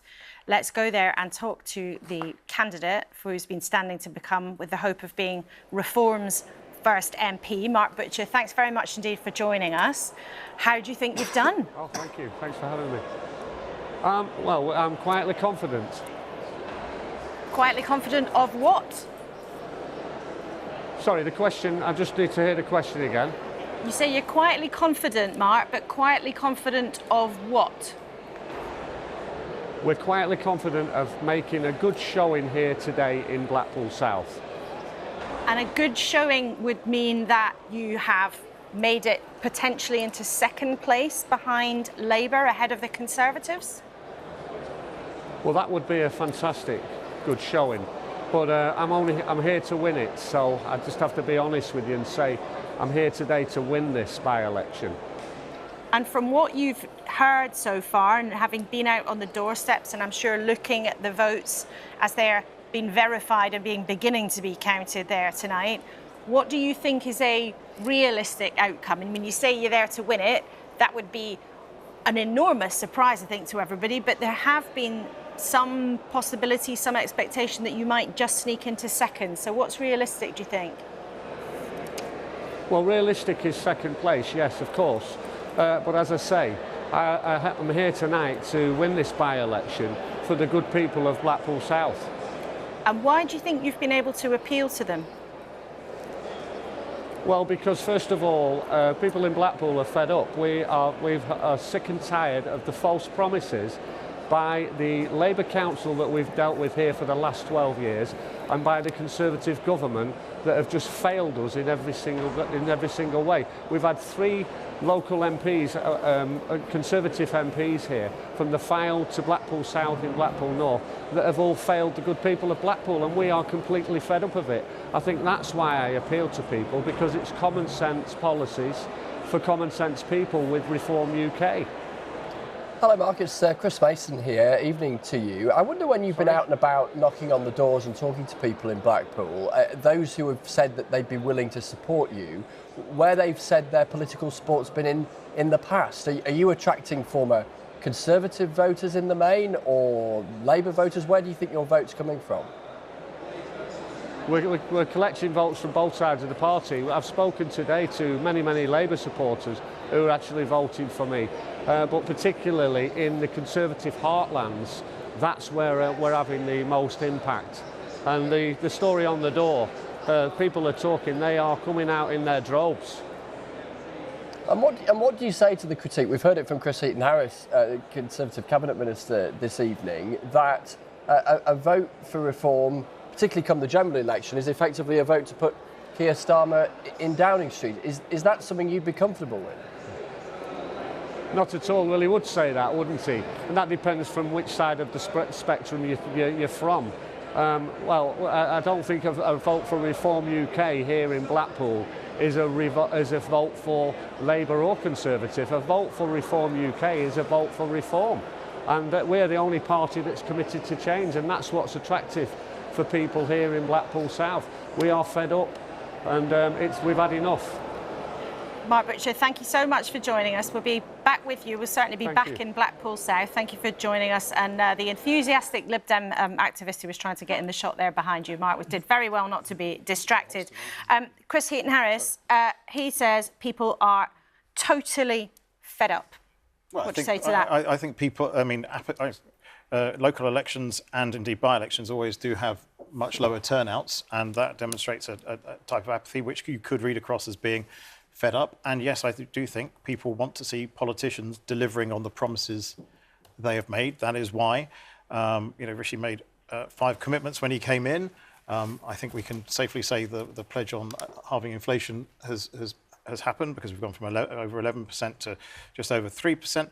But one of the most important ones in that was stopping the boats. We haven't been able to stop the boats yet. We've got this Rwanda policy that Labour and the Lib Dems constantly vote against, which is now obviously having a deterrent effect, or perceived deterrent effect amongst those coming here illegally. So I think we will start to see delivery on that and on all of our pledges as well. Well, you mentioned there a deterrent effect of your Rwanda policy. In your role as Northern Ireland Secretary, as we've got you here, Ireland and the UK have been having, as we understand, some quite tricky discussions about what to do about people who appear to have been going from Northern Ireland into Ireland in the south. What are you going to do about it? Well, firstly, again, this is a perceived deterrent effect. And it is obviously working, and I believe there's been interviews in the press of people who've said they've gone to Ireland to claim asylum there because of our Rwanda policy. There is actually a common travel area which is extremely important across Ireland and Northern Ireland, which means there is no border. There is no border because of the Belfast Good Friday Agreement. There is no border and should be no border because of the Windsor Framework. And so we need to work to make sure, I had a very good conversation with the Taoiseach, the Deputy Prime Minister of Ireland yesterday, about trying to make sure that the common travel areas' exterior borders are protected. But the Irish government has said there's an agreement with the UK that could allow them to return asylum seekers to the UK, and the UK said it has no legal obligation to do that. So what are you going to do about it? I mean, there seems to be a standoff here. There is no legal obligation, and indeed in all the time that this agreement's been going, I think only one asylum seeker has gone in any direction. But that's the point here, is that we need to work with our colleagues in Ireland to make sure that the common travel area, its external borders, are protected. I just want to say also, you said the deterrent effect is clearly working. In fact, anyone who was watching the news earlier today will have seen that 711 migrants crossed the Channel yesterday, That's the highest daily total so far this year. And the total for this year is more than 8,000 people. That's an increase of a third on the equivalent period of last year. Yeah, but so if the deterrent effect is working, how does that stack up with a record obviously number the of deterrent people effect coming? is working because there are people who are choosing to go elsewhere rather than try and come to the United Kingdom. The point hang is, on, if they've made it to Northern Ireland and into Ireland, they've crossed the Channel to get to the UK. yeah, And if the deterrent effect is meant to be stopping people crossing the Channel, which is the dangerous journey that you and the Prime Minister say you want to bring that to an end, the highest number so far this year came yesterday. Yeah, which is why we need to make sure that we see planes go to Rwanda with people who've come here illegally on. And actually, what we want to make sure is that we have the strongest policy in this space. And there is a perceived view that, one, this is a deterrent, and two, that Labour, if they came in, wouldn't do anything in this space, and there'd be just a kind of amnesty that allows people to stay. So you've got a draw in one way and a deterrent in another. OK, well, we'll come back to that issue, I'm sure, through the night, because it's something that's very important to lots of voters, very important, I'm sure, also to a lot of you watching here tonight. Let's, though, Rita, go in behind one of the results that we're getting through. In Newcastle, they're still counting, but we can have a look at some of the numbers that are interesting. They really are. I mean, the night is young, and so, of course, we pore over what we have. But this is an interesting set of figures. So they're still counting in Newcastle. You can see we've got 3 seats in. But this is the shape of change since the last time these seats were voted on. It's the change since 2021, which is the last time that these seats were up. Now, all 3 seats are Labour holds, but you can see that the Labour vote share has just gone up by 1%. 1 percentage point since 2021. Conservatives massively down at minus 10%. And look who's benefited, the Lib Dems and the Greens. Now, one of these 3 seats is in a ward called South Jesmond, which is quite a studenty area. Is that a factor in the shape of this? So we'll be watching Newcastle very closely. It's a Labour council. It's been Labour since 2011. It was Lib Dem before then. We'll come back to this once we've got some more of those seats in. Now, if you want to know more about what's going on tonight, you can, of course, go to the BBC website and you'll get all sorts of information about the results, analysis as well, and you can put your postcode in and find out what's going on in your own council. So you can find it at this address, but also, of course, on the news app. Bridget, thanks. Rita, thanks very much. Bridget, that's not far from your patch, Newcastle. You can see there from those early results, actually, potentially it's a student vote, potentially whoever knows what's happening, but people are choosing the Greens and not going over to you.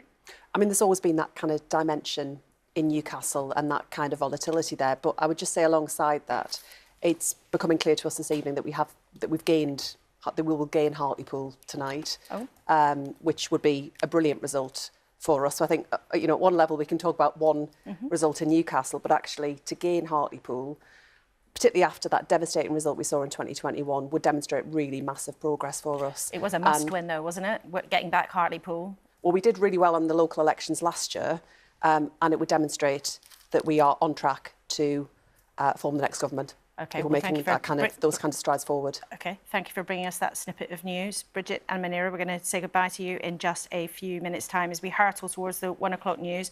Just before we do, though, we've talked a lot about the Midlands and the north of England. Let's go to the south of England now and talk to Peter Henley, who's the political editor for BBC South. Now, you're in the council area of Rushmore. We've mentioned it briefly tonight, Peter, but tell us why it's important and what do you think is going to happen? This is a Labour target in the south of England, Aldershot, home of the British Army. People here usually very loyal. They've had a Conservative MP in this constituency since 1918. Continuously Conservative. This council for 50 years led by Conservatives. And Labour are smiling tonight. And the Conservatives not at all happy. There's a good chance of change on this council in the south of England. And that will be very interesting because under Corbyn's leadership, the Labour vote went down. Under Keir Starmer, in a military area, it's looking a lot better for them. And Peter, that's the Tory-Labour battle. What about the Tory-Lib Dem battle in your part of the country? Away from here, there's the Blue Wall. Dorset Council, which is counting tomorrow, is where Ed Davey's been visiting, and a lot of campaigning going on. Again, a very conservative area, but all the seats are up. And so a lot to play for the Liberal Democrats there. Wokingham in Berkshire is another council that they run, but they'd like to have overall control. And Portsmouth, similar target for them. I'd say also there's some reform, 4 reform candidates here. That might have hit the Conservative vote here at Rushmore. But another point about this, I think, which is a fascinating council, which is that Jeremy Hunt is the neighbouring constituency in northwest Surrey, and on the other side, Michael Gove in Surrey Heath. So they'll be looking closely at Labour's progress here. Peter, thank you so much. It's always good to see people scurrying around in the background with ballot boxes looking purposeful. There haven't been that many results through tonight. We hear it is taking longer than it might have done because these results are such a complicated jigsaw as we try to unpick what's going on through the night. But we will be bringing you the results as they come in. In a second, we're going to go to the news, but we're going to thank Bridget Phillipson and Munir Wilson for the Lib Dems for being with us here in the first time of the programme. Let's remind you of the totals so far. Not much on our giant scoreboard there, but you can see in our tower behind me, Labour on 16 seats, having gained 3, the Lib Dems on 3, and the Tories having lost 3. So in wins and losses, we're still therefore in single figures. A long way to go, but plenty of interesting things already starting to emerge. Now though, let's check in with the news with Regina Vajanathan. Thanks, Laura. Votes are being counted in the local elections in parts of England in the last major test of public opinion before the general election. Labour have said they hope the results will signify real progress and have retained control of Sunderland Council in the first result declared. The Conservatives have acknowledged they're expecting a difficult evening. The outcome of the by-election in Blackpool South is expected overnight, as well as results from around a third of the councils involved. Here's our political correspondent Damien Grammaticus with the latest. Up for grabs in these elections, 2,500 council seats, 11 mayoral jobs, and here in Blackpool South, 1 Westminster seat. It's one of the consequential battles tonight. Labour hopeful they can take it off the Conservatives. Well, the first result we'll look for is the Blackpool by-election, which is the only result where Rishi Sunak and the government are really on the ballot paper. And if we can gain that, that will show real progress on the way to the coming general election. But Labour have other targets too. Rushmore in Hampshire, a southern Conservative council. The Conservative minister here at the count, his party braced for losses of seats won back when Boris Johnson was Prime Minister. The last time most of these seats were fought was in 2021, where we had effectively a vaccine bounce as we rolled out the COVID vaccine. That was our best set of local elections since 2008. So that's a very high base. So compared to that, it is going to be difficult to achieve on that. In Hull, an alarm and an evacuation.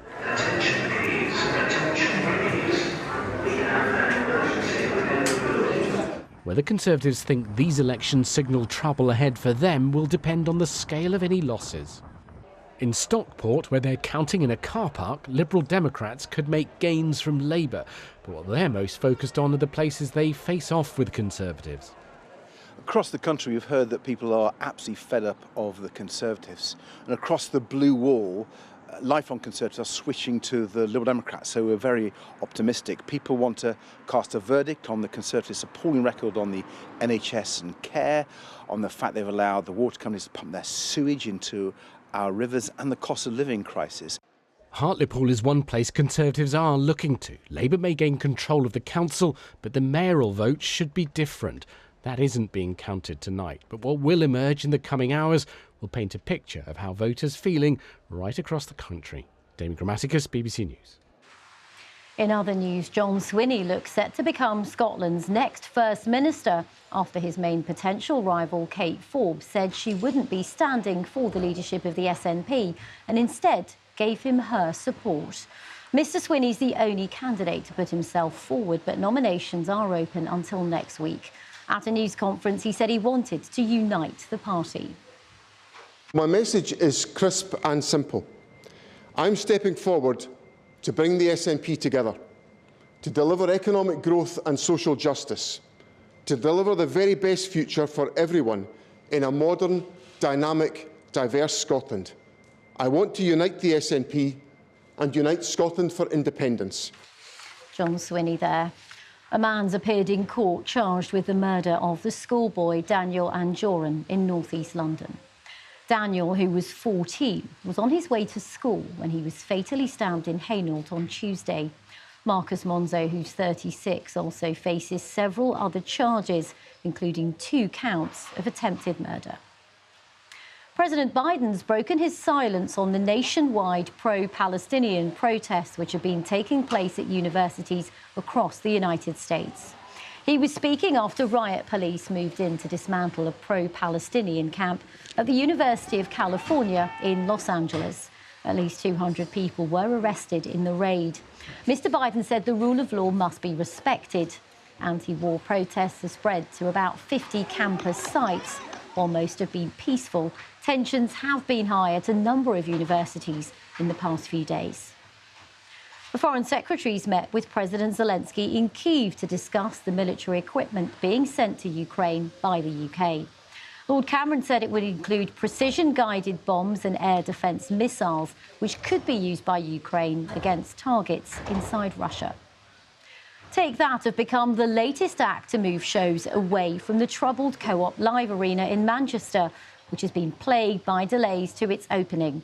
For the 3rd time on Wednesday night, its doors remain closed due to technical problems, with fans already queuing up outside. The venue said it would be taking a short pause and would open on May the 14th. Well, a reminder that you can follow all of the election results overnight on the BBC News website or on the app. You can also see who's won and where using our postcode checker. You can find that at bbc.co.uk/news. Now it's time to return to Laura and the team and Elections 2024.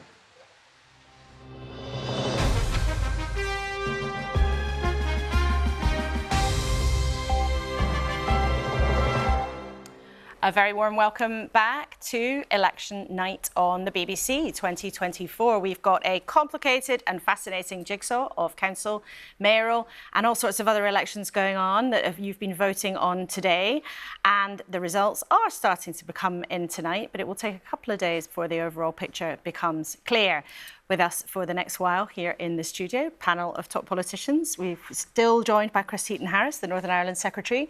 Jonathan Reynolds, the Shadow Business Secretary for the Labour Party, has just joined us, and Sarah Olney, the Liberal Democrats Treasury spokesperson. A very warm welcome to you all.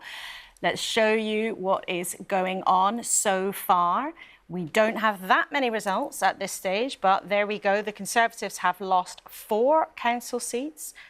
Labour has gained 5, and no change so far for the Liberal Democrats. There are 107 councils up for grabs that you've been voting on today, but we'll only have 37 results in overnight. What we do hope to have, though, before not too long, is the result of the Blackpool South by-election.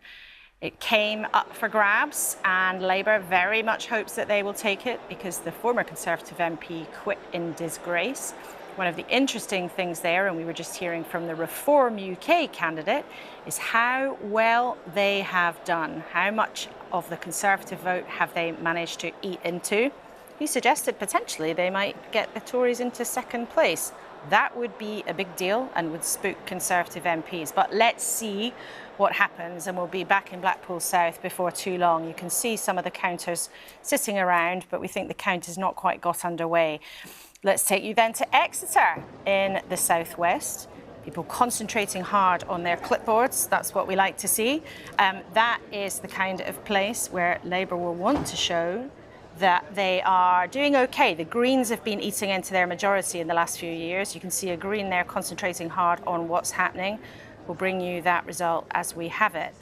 Let's then go to Plymouth. Now, Labour took that last year after splits in the Conservative group. There was a huge local row about trees in the city. All politics is local, they say. But it's also a very interesting place in the context of what happens on the council, because right now, the 2 Westminster seats are held by one Conservative, Johnny Mercer, the Veterans Minister, and Luke Pollard, who is the shadow defence, one of the shadow defence team, and that will be very tightly fought in the general election. So we'll be keeping a close eye on what happens at Plymouth, not just because of the importance of the local council, but because of the context too. And there is Rushmoor. Now that's a council in Hampshire, and as we were hearing from Peter Henley on the ground there a few minutes ago, just before the news, Labour is hopeful of taking that council. It would matter not just because it's Labour taking a council in the south of England, which is notable in and of itself, given what's happened in the last few years, but also because it has the town of Aldershot, which is the home of much of the British military. And if you think of the context of the last few years, how hard Keir Starmer has worked to try to say that Labour is a party that can be trusted with the country's security, it would be interesting to see that happen in that part of the world. Now then, let's go to Bolton. Now that's been a Labour minority council. They're short of 4 seats. At the moment, there's a mixture of Labour and Conservative seats in Bolton. And that is one of those places where we'll be looking out also for what happens to the votes from Muslim constituents. Now, you might think, why are people picking out one particular group? But we know that that has been particularly of interest because there's been a lot of unhappiness, particularly among the Muslim community, but also with some other Labour voters over Keir Starmer's position on the conflict in Gaza and his refusal to call for an immediate ceasefire. So that's why we're picking out that particular group of voters, and we'll see if there is a discernible trend there overnight. Let's then go to Grimsby. This is like an A to Z of the country. Grimsby up on the coast of the east of England. Very Levy area. Conservative MPs there, but Labour hoping very much to make progress on the Council of North East Lincolnshire. And I'm sure before too long we'll be talking to our colleague Tim Iredale there on the ground. The Tories have to defend nearly all of the seats that are being contested to hold on. Right now, 2 Tory MPs. The council has been held by the Tories since 2012, but North East Lincolnshire is somewhere that is, or should be, in theory, in Labour's sights to show progress there, if indeed the national polls are to be believed. Somewhere where Labour should be feeling good, though, in that same vein, is Redditch. Now, Redditch in the Midlands, just outside the West Midlands mayoralty area. We've already been talking a lot about the mayors, but Redditch is the kind of part of the country, again, where Labour really ought to be making convincing gains. And Redditch, we think it's on their target list for the night. Somewhere that has definitely been on their target, and we were hearing from Bridget Phillipson that they believe they've taken that council, is Hartlepool. My colleague David McMillan is there for us. David, are Labour confirming that on the ground to you? Yes, they are. They are officially claiming victory here in Hartlepool. Now, we don't have the official result yet. In fact, it seems like it's going to be quite some way off. We had hoped we would get the declaration at about 1:30. That might be slipping to about 2 o'clock. But Labour do believe they have done enough to win Hartlepool Council. They were confident they would be able to do so. The maths was very much in their favour. They were only defending 2 of the 12 seats. They only needed 2 gains on top of that to take a majority in the council, and they certainly believe that that's what they've done. In a statement, a Labour Party spokesperson said winning back Hartlepool Council is a groundbreaking moment after the disappointing results we saw here in 2021. So Labour certainly claiming victory. As I say, we don't have an official result yet. It might be a good hour or so before we hear that. If Labour are right that if they have won here in Hartlepool, as they say they have, it would mean that former teacher Brenda Harrison would be the next leader of Hartlepool Council, and she would be the first woman to lead this council. Dave, thank you very much indeed there. So Labour confirming on the ground, a statement from a spokesperson, that they have taken Hartlepool Council. Now, we've been talking just there about what's happening in the North East. Rita, though, let's go to a different part of the country. Where can you show us what's been going on? Hertfordshire. Hertfordshire. So Tory stronghold should be theoretically. Well, and it still is, but some interesting stuff is going on. Let me show you just where it is. For those of you who don't know, it'll come leaping out at you. There you go. This is Broxbourne in Hertfordshire. It is very true blue. It's been Conservative for the last 50 years, and it still is. The Conservatives couldn't lose this council tonight. They've just counted all the seats. They needed 16 seats for the winning person. As you can see, the Conservatives have got 27, but it's interesting to see what has happened to the share of the vote, because look at that, down 13 percentage points since 3 years ago, which is the last time that these seats were counted. And look who's benefited. Labour up by 5%, the Greens up by 9%. So really interesting to see the Conservatives going backwards in one of their heartlands. A little earlier, we were talking about Newcastle. I promised to update you as more results were coming in. So we've now got 6 seats counted here, and they're still counting, as you can see.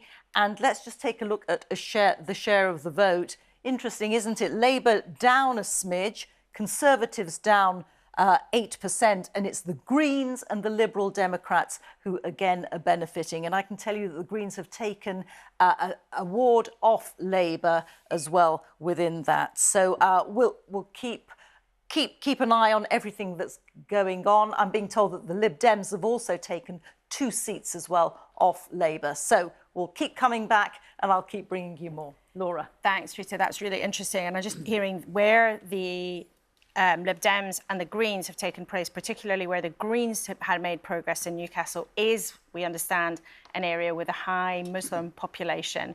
Now, Chris, we were just saying a few minutes ago, there's a reason why we're picking out that group of voters. It might sound a bit strange to some people's ears, but there's a specific reason. How concerned is Labour HQ about that?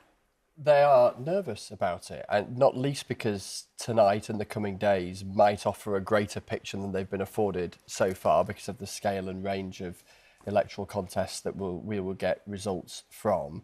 The extent to which that they are losing support amongst people, particularly in areas where there is a significant Muslim population, who have not liked Keir Starmer's attitude towards the conflict in the Middle East. In the view of some within the Labour Party, there's been a desire that they would have a bolder position on calling for a ceasefire sooner.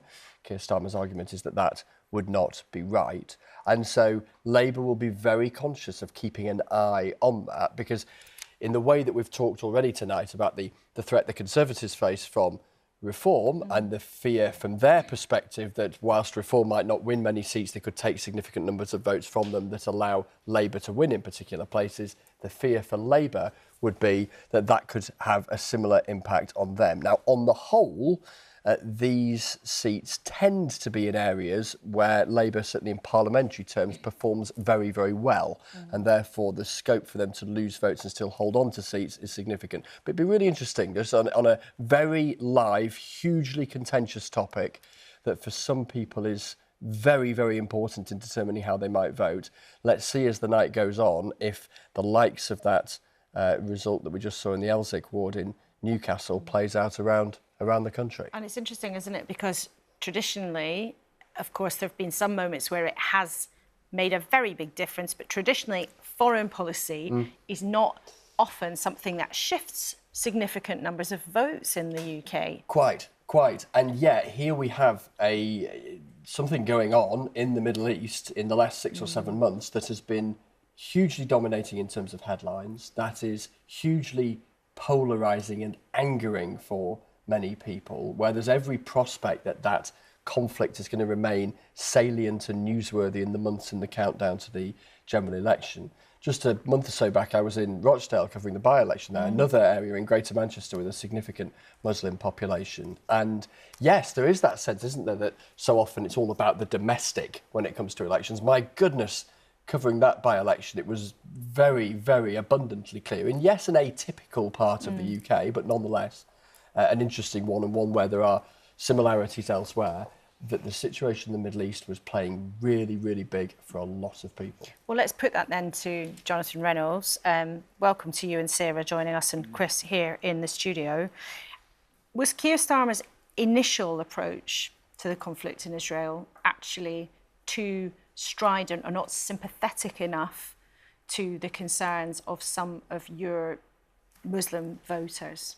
Well, I think it was the right stance, but there's no doubt it's had some problems for us. That can be the case in politics. I think you've always got to caveat that by saying, you know, any community in this country is not a monolithic one. There's diversity of views within that community. You shouldn't just treat it as one group of people with one common view. But yeah, there's been a harder element to that. We've seen that in this campaign, particularly with, I think, younger British Muslim voters. But we will take that on board and work harder to win that trust and faith of those people back. And I wouldn't necessarily say, however, you then look back and say, should we have had a different stance on that? This is a very difficult conflict, and there are frankly limitations on what any British politician can do to bring this horrendous situation to a close. But yeah, it's been a difficult part of the campaign. And nobody would deny the complexity and the sensitivity of the issues involved. But you have seen over time that Keir Starmer's approach has perhaps come closer to people in the party who were unhappy with his language, his use of language, particularly in one interview at the beginning when he talked about Israel's right to self-defense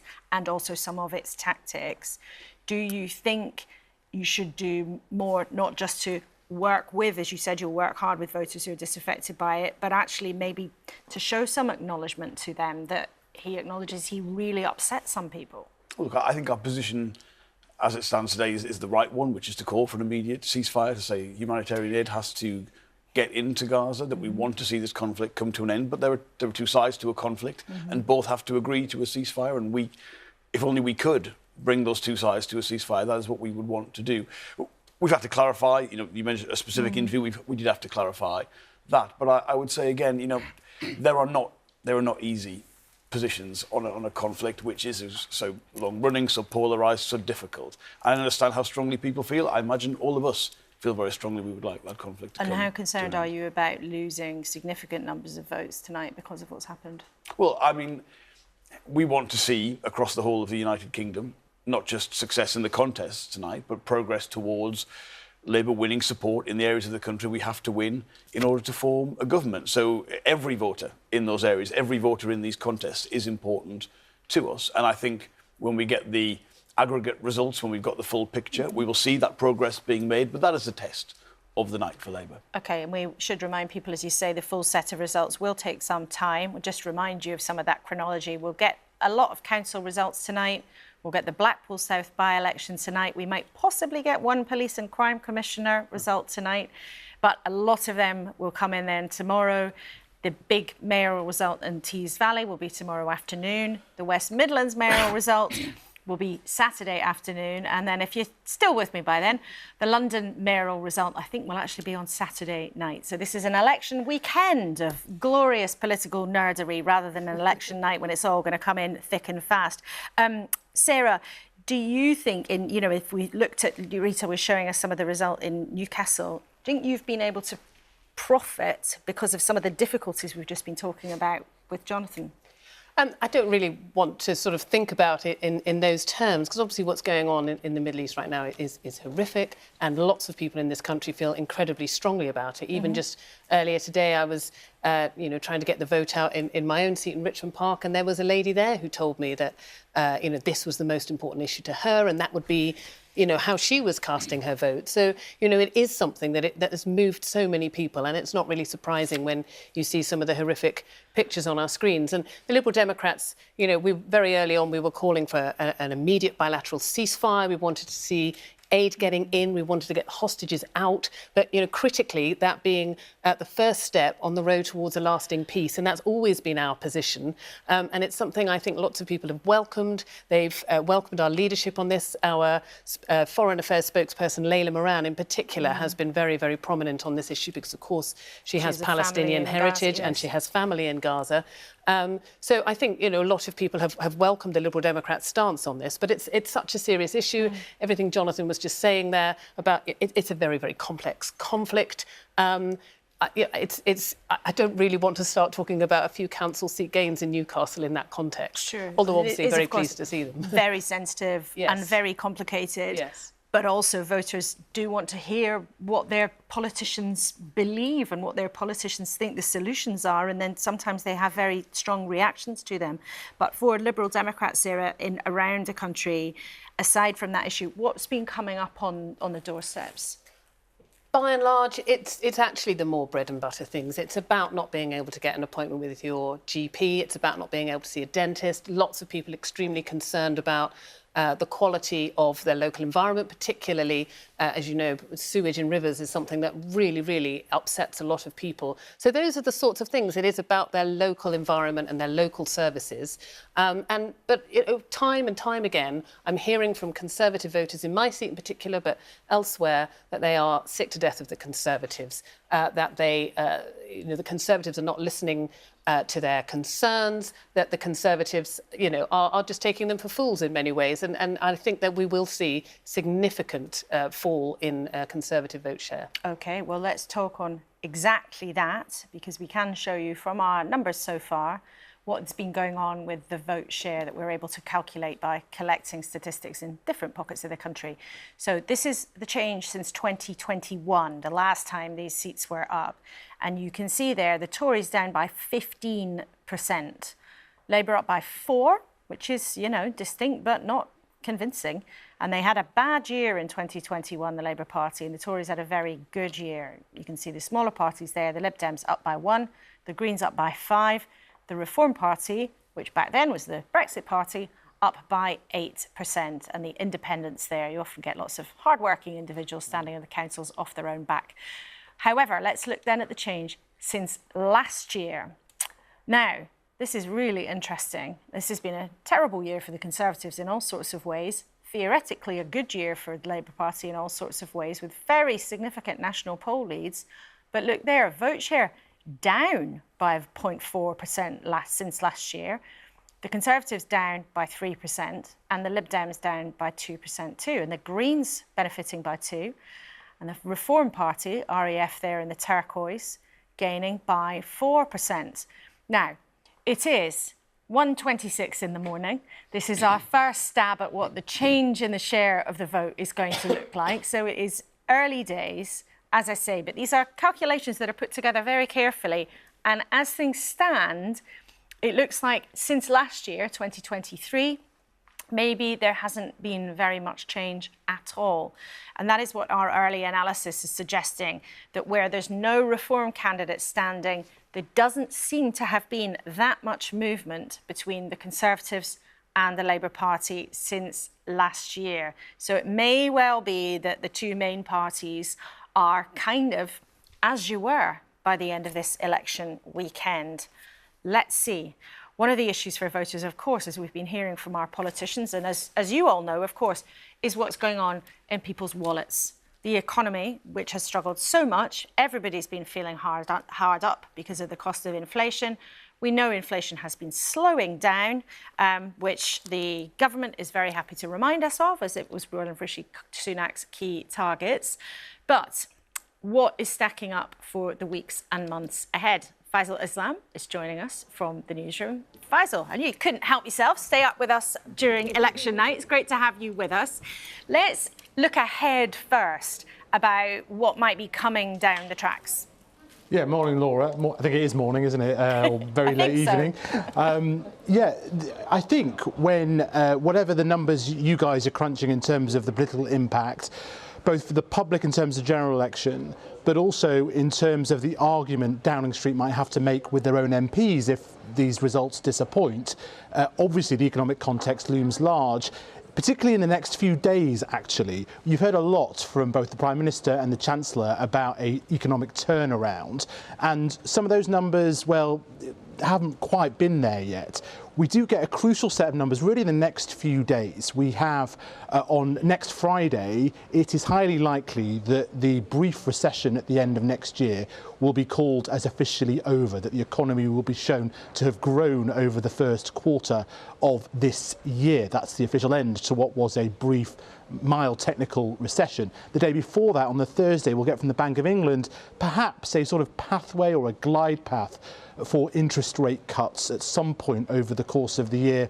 And then in a couple of weeks' time, we should see the inflation rate, you just described it, come down pretty close to the Bank of England's target of 2%, a normal rate of inflation. So some figures that might sort of underline a story of a turnaround in the economy. I know that in Downing Street they've been looking very carefully at the consumer confidence numbers. You know, when I go out and speak to people about the economy, they reflect what you've just said, which is people perhaps don't notice those growth rates. They don't notice the GDP numbers. They notice that the price level is much higher than it was 2 or 3 years ago, and they feel that squeeze. But in Downing Street, they've been looking at the consumer confidence numbers. They still, in general, look pretty bad. But one sub-measure of consumer confidence, which is people's idea of their kind of personal wealth over the next 12 months, has just about gone positive to +2, dizzy heights of +2. And they feel that that is a little bit of light in terms of where the public might feel about their public finances and where they may feel, perhaps, for a general election in autumn. Just give us, though, a sense of the context, Faisal. You know, everybody knows that they have had a hard time. You go to the supermarket, things are so much more expensive. Wages have been rising now, but they hadn't for such a long time for many people. In terms of the big picture, what have we just sort of lived through, if you like, the economic background to this? We lived through an unprecedented squeeze on living standards caused by double-digit inflation, which has eaten into everyone's living standards. Right now, though, wage growth is just ahead of inflation, so real wages are rising again. But the real question about the election and the economic backdrop to the election is how much do people feel this? And this is not just a problem here for this election. I've just been in America where you get the same problem for President Biden, where actually the economy is growing really fast and people say that they don't feel it. So this is the big challenge. You will hear a lot, I think, about economic turnaround this month. And you'll hear a lot from Downing Street communicating to their MPs, just hold on. We've got some data just round the corner that might help make the argument to the public that 3 years of rolling crisis, much of which have come from around the world, some of which was domestically generated, that we can start to draw a line under that. Now, that will be highly disputed, I'm sure, by some of the people sat next to you, that there isn't a turnaround, that people have suffered, that they continue to suffer, and that they just don't feel it. The key kind of testing ground and fighting ground in the election about whether people feel any sense of turnaround. You'll be hearing a lot, I think, from both the Prime Minister and the Chancellor in the coming 48 hours. Faisal, thank you. Well, let's get straight to that then. Chris, is that the plan?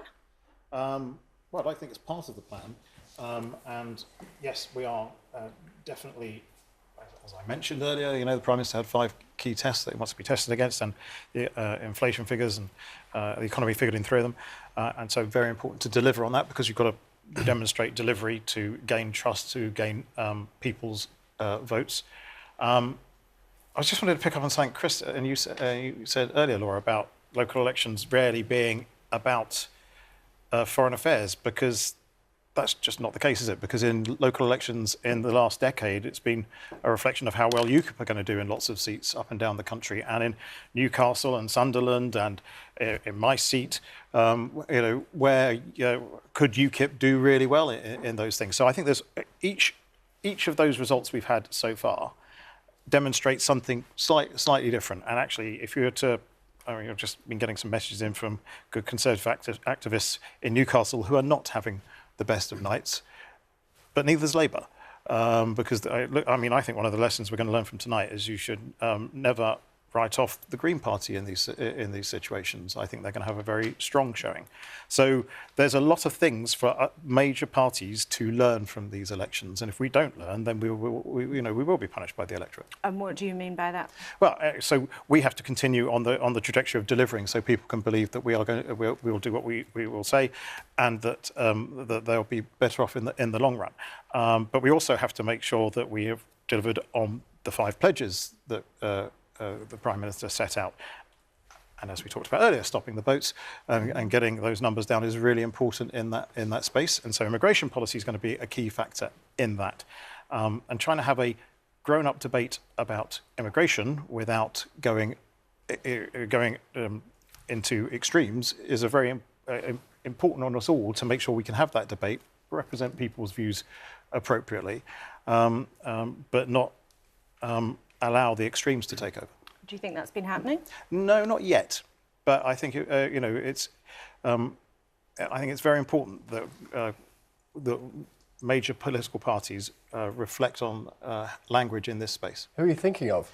Well, I mean, I'm actually thinking of Wes Streeting, to be quite frank, who I think was a disgrace a couple of days ago when he called a Conservative candidate a white supremacist or equated her with it. And I just think you've got to be very careful about that sort of language in the mainstream. Jonathan, do you want to respond to that? Well, first of all, I think it's genuinely remarkable to have a major party candidate for a position like Mayor of London who has, for instance, praised Enoch Powell. I mean, to me, I just cannot fathom, Chris, the decisions the Conservative Party made around its candidate selection. But that is for you, and we will see the results. You supported Boris Johnson. I mean, we can keep. You still do. I know that's Rishi's problem, isn't it, in many ways? But I mean, look, on the point on the economy that if he gets to vote, the points that Faisal was making there. I mean, look, at the next election, the British people will be worse off than they were at the last election. That's the context they will look at that in. They will look at their public services where the NHS has record waiting lists, where their train to work doesn't arrive, where their kids' school might have been closed at the start of the term for the concrete issue. The sense that nothing is working in Conservative Britain, and it's not 2 or 3 years, it's 14 years. You can't get away from the fact you've been in power for 14 years. That is the record you will be judged upon. And I think, in all the places I've been to on the campaign trail, I'm heartened to see just how many Conservative supporters, former Conservative supporters, are coming to Labour.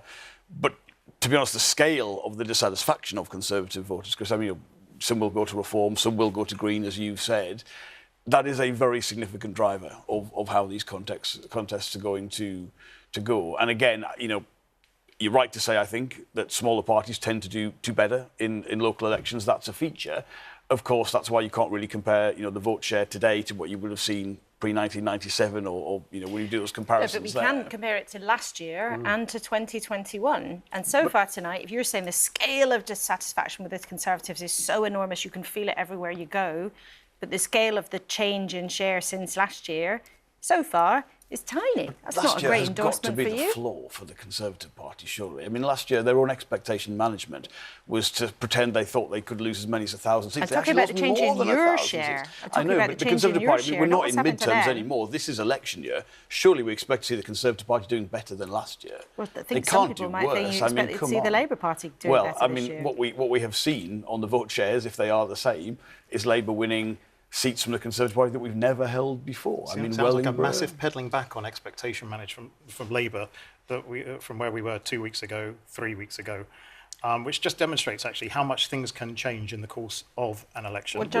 You went to Rushmore, I think, there when you were doing the early rounds. There's never been a majority Labour administration there. You're saying that might happen tonight. So I think, let's be clear at the scale of what we're seeing here. Look at those seats, Wellingborough and places like that Labour is winning by-elections. And, of course, we'll see in Blackpool South a really significant Well, Labour are also losing seats to Greens and Independents in South Tyneside, wonderful part of the world, just near Newcastle. Now, there's no danger that they'll lose the council, but, we are seeing Labour not gaining in places where, if you really are on course for a massive majority, you should be taking. Well, let's not talk about massive majorities.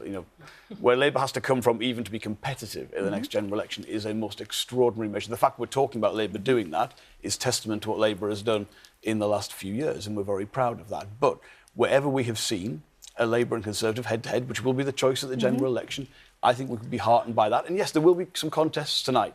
I don't think, if you look at the scale of what would be required to win the Tees Valley, I think you talked about before, that is very, very hard. But what we would want to see... And Bridget Phillipson has managed that expectation for our viewers already. Means a Redcar, a Stockton, a Hartlepool would be a Labour MP at the next election. Okay. That would be the test. OK, well, let's go to one of those places. You've conveniently teed that up for us. Let's go to Bolton, which has been run as a Labour minority council.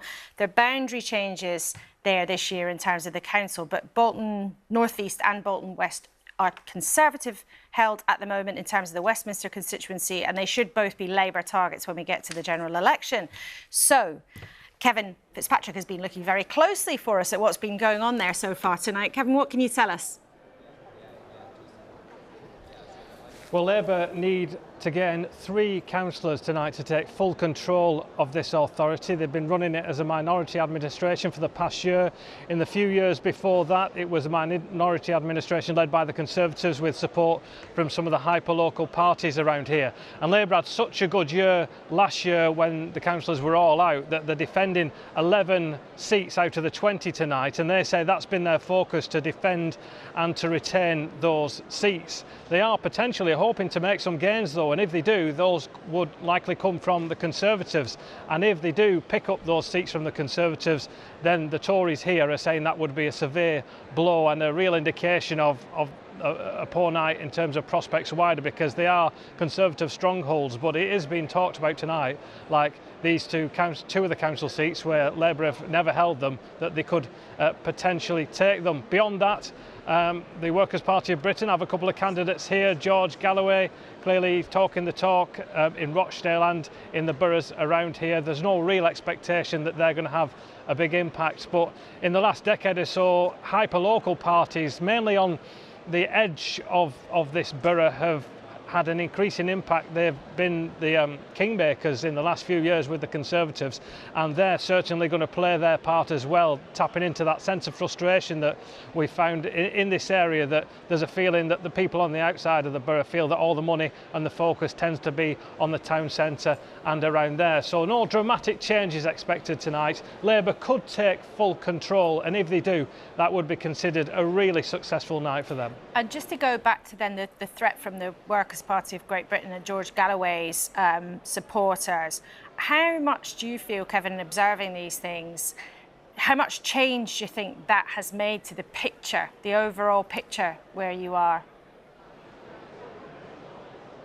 Well, if you look at Bolton, it seems to have had little impact at all, but just down the road in Rochdale, clearly that's where George Galloway won that eventful by-election back in January. He's fielding 13 candidates in the local elections there and talking up his chances of sweeping change through the town hall, as he's kept saying. The reality is, though, the expectation on the ground is that potentially pick up between 2 and 6 seats there in the areas around the town centre, with a large proportion of Muslim voters in those wards. Next door in Oldham, though, the issue of Gaza, not necessarily George Galloway, but the issue of Gaza could see Labour lose control of that council. It's on a knife edge there. We had half an hour before nominations came in, 2 Labour councillors defected to an independent group where Gaza is their big focus, and Labour there just needs to lose 1 councillor tonight and they would lose control of that council, although they would be by some stretch still the largest party. So this is an issue which is playing its part here in Greater Manchester, over in East Lancashire, in Pendle and Burnley. Already in the last few months, Labour lost control of those councils when a whole swathe of Labour councillors defected to become independents over the issue of Gaza. So it's certainly going to play its part, but where we're going to see the results come on that are going to be in the counts later on today. Kevin, thank you so much. We'll be back with you later in the night. Fascinating to hear how those enormous international issues have been playing into very local political contests already. Let's take you then to Grimsby, where the Council of North East Lincolnshire is being hard fought. Why so? Well, Labour hope to make progress there, but the area is currently split between 2 Conservative MPs, and Great Grimsby and Cleethorpes will be a Labour target when we get to that general election, whenever that is. Our man there for us is Tim Iredale, our political editor in that part of the world. Great to talk to you, Tim. What's going on there tonight, then?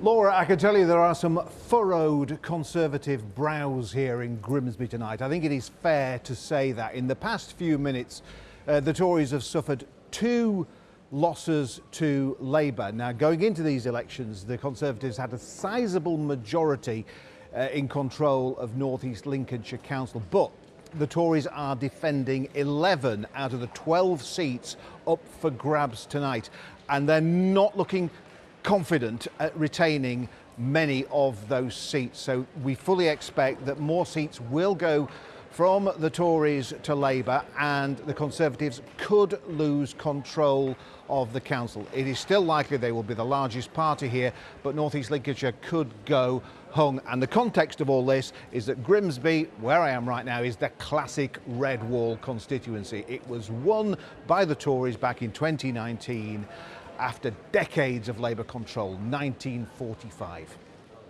Tim, and what have the issues been when you've been out and about chatting to people? I mean, what would have been shifting votes?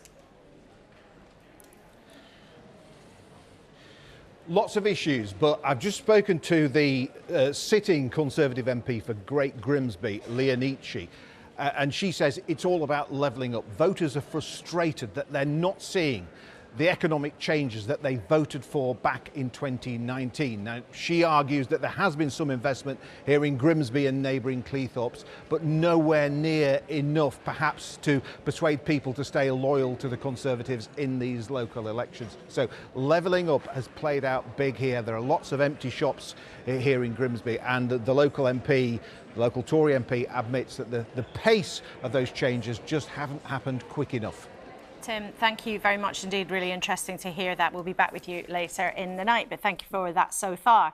Now, it is 1:44 and we can give you some more results of the councils that have been coming through so far. South Tyneside has been held by the Labour Party. It's not a surprise, but as we've been hearing, the Greens were taking some seats off them, and we will be speaking to the Greens later on in the evening, or the morning, I should say. Newcastle has been held by the Labour Party. We'll hear more from Rita on that in just a second. Chorley, a Labour hold. That's Speaker Hoyle's part of the world. That was never in doubt. Rochford in Essex, though, that stayed a hung council, so maybe later on we'll have a look in detail at how some of the seats changed hands there or did not. But Rochford in Essex has stayed in no overall control. And Sunderland held by Labour, again, not a surprise, but interesting to look underneath the results. And Broxbourne, as Rita was telling us a bit earlier, is True Blue, a Conservative hold, but with a big falling away in terms of the Tory share. But Rita, let's go inside what's been happening in Newcastle, because Labour's held it, but it's not all looking that pretty for them. Absolutely. We've been taking a forensic look at Newcastle, haven't we? And, well, it's a Labour hold, as you can see, although they are still counting. But interesting, the figures behind the overall result, because as you can see, Labour has lost 2 seats and the Greens have picked up 2 seats. Lib Dems have picked up 1 and the Independents have lost 1. Now let's have a look at what's happened to the vote share. This is again the change in since the last time these seats were fought 3 years ago.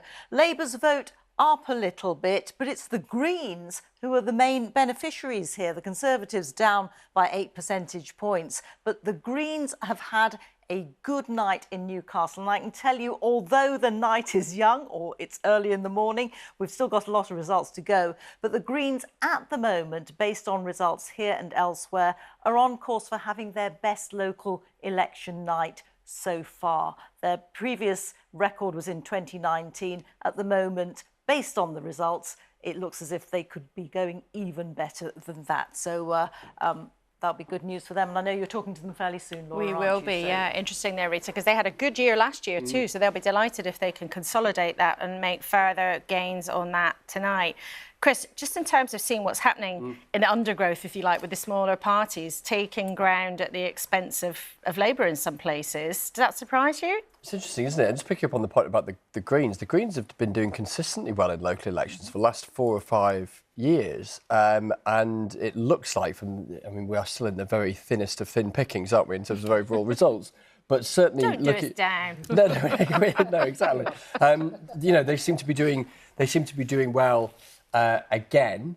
We've seen as well, haven't we, in these early indications, how well it would appear Reform are doing as well. Now, that's not wildly atypical in local elections that smaller parties might do relatively well. But I think what's always intriguing is how well they do, given that they don't get anywhere near as much publicity, particularly as Labour and the Conservatives. And I guess people are voting knowing that they are not selecting who's going to be a national government. They are selecting a local representative. I think what's interesting just so far, Laura, is a sort of summary thought, is that, yes, there is early evidence that the Conservatives might be struggling in places and that Labour are doing relatively well, but not necessarily making a huge leap forward, Labour, from where they were this time last year, which, given where the opinion polls have been in the last 6-7 months, maybe you would expect that to have been the case. As I say, it's remarkably early, though, isn't it? It is very early. And also, I want to remind you about the chronology of the next few days. We are going to be getting more and more council results as we spend time together towards 6 a.m. But there's going to be the lion's share of them will be tomorrow, mayoral contest, Friday, Saturday, and all the way through till Saturday night. But we are before too long, we hope, going to be able to bring you the result of the Blackpool South by-election, which in and of itself is a very, very important result. That will also give us lots of information that will help create the overall picture of all of this. But the chronology of these elections for councils, for police and crime commissioners, for mayors is not just quite lengthy, but also quite complicated. So, you know, in terms of having grand conclusions at this stage, we should be holding our horses. But there is, Jonathan Reynolds, under these results that we have already, really interesting trends. And are you disappointed to see some of what you've seen, whether it's in South Tyneside seats going to the Greens there, or Greens and Lib Dems benefiting from Labour in Newcastle? No, to be honest, partly because of the size of the sample. But if you take that Newcastle graph you just showed, I mean, if you have a situation where your vote share's gone up and you've lost seats, it's about the other votes moving around of the other party. So we don't know very much. I would go back to the fact that, first of all, if we had a repeat of what we saw last year, if there's no rallying in the Conservative vote as we get closer to a general election in election year, well, that would be very promising for Labour. And again, when we get the kind of data which will tell us in those key parliamentary seats, which are Conservative at present, and we want them to be Labour, are we making the inroads into those seats that would return Labour MPs in a Labour government? That is what will satisfy me. And we can see there's some pictures of what's going on in Hartlepool. There's a picture of a lovely ship. Of course, Hartlepool, the proud maritime history, and it does appear Labour have told us they're on the ground that they are going to take that council. That would be terrific. You've told us you'd be. But it's a no-brainer for you, though, to be taking Hartlepool at this stage. It's honestly not a no-brainer. People talk about, quite rightly, Labour's turnaround since 2019. Let's just go back to the Hartlepool by-election. I mean, I'm not from that bit of the North East, and there's a lot of rivalry in the North East, but I grew up, you know, in Sunderland, and I'm walking around Hartlepool, and it was tough. It was really, really tough, that contest. We had very few councillors on the ground. Actually, I was shocked by actually how that base, that Labour base, had been eroded over time. To be sitting here on the kind of results that we've seen, to see Hartlepool being a Labour council again, that really is a significant turnaround. You don't get it, you know, by just the votes coming to you because they're unhappy with the Conservative Party. There's a complex situation there. It stands as a testament to how Labour has turned itself around, how we've turned ourselves around over the last few years. Chris, Sorry to chip in, Louise. Isn't that, though, proof of just how far you fell in the past, rather than necessarily how much progress you've made relative to where you need to get to? Well, it's both. I mean, the base we're starting from, Chris, not an easy one. I mean, people, when I'm going around my own constituency today, remind me that in 2019, when that exit poll hit, you know, my own constituency was on that list of northern seats that looked like it might be going Conservative for the first time. So the scale was very, very challenging. But the seats we have won, particularly in those by-elections, beyond our wildest dreams. Let's be frank about that. Seats that are not even ones Labour would need to hold to form a majority government in the House of Commons. You're way beyond those expectations. And then, of course, we factor in things like Scotland, where we've seen a particularly significant turnaround in Labour's fortunes. I think the job that Labour, that we've been able to do, is very, very significant in just 3 years. OK. Chris Eaton-Harris, we heard there from our Tim Iredale on the ground, who was saying he'd been chatting to Leah Nietzsche. Now, she's one of your colleagues, a Conservative MP for part of Grimsby, and she was acknowledging to people there tonight that levelling up has not been what it promised, hasn't gone fast enough. The things that were vowed to people have not all materialised. What do you say to that? Is she wrong? You can't turn around 30, 40 years of Labour underfunding of these areas in 4 or 5 years, and there has been significant progress. But people are rightly demanding to see more, and I believe they will see it being delivered. I mean, just to go on Jonathan's point, this set of elections in 2021, my party was in the 40% mark in national polling. It was, I think one of your colleagues called it the vaccine bounce election for the Conservatives. We were definitely riding high, and we took Hartlepool in that thing. We are definitely not in that same position at this point. And whilst I'm obviously disappointed that we're losing we've lost 12 good councillors so far, but it doesn't strike me that this is a massive great day for Labour so far, but it's such a small sample. When you come to your own party, isn't the truth, though, actually, if you've just said yourself, you've just admitted you were more popular under Boris Johnson? Yeah, but there are a whole host of factors in that, coming out of COVID definitely being one. I was in a business in Northern Ireland earlier today who wanted to thank Rishi Sunak for the furlough scheme. Because without that, they said they would have gone under, they wouldn't be in existence today. There are a whole host of factors that were in play in 2021, mostly around the pandemic and the government's handling, and and the vaccine rollout, which we are rightly proud of. But the problem for you is that voters liked you more then when you had a different leader under Boris Johnson. He was a close ally of yours. He said he's still a good Conservative. Very clearly, you are far less popular than you were then. We are 14 years into a Conservative government, and we've So got it's a lot to do. inevitable then? Well, elements of it are in when you're at this stage, but we definitely need to earn the trust of voters who are, I would say, ambivalent about us at this point in time. They're ambivalent. Oh, that's interesting. Well, Christine Harris, we are grateful for your time tonight. We're going to say goodbye to you now. Miraculously, you're going to morph into Mark Harper, the Transport Secretary, but we're grateful to you for your time tonight. And let's take you then back to what is one of the first big contests of the night. I think those pictures there are of the count in Hartlepool. Oh, where someone at the lectern is telling us something. Let's listen in. Corinne Mail, Labour and Cooperative Party, 919 votes. David Nicholson, Local Conservatives, 339. There were 12 void or unmarked ballot papers. Therefore, Corinne Mail has to come forward and duly elected.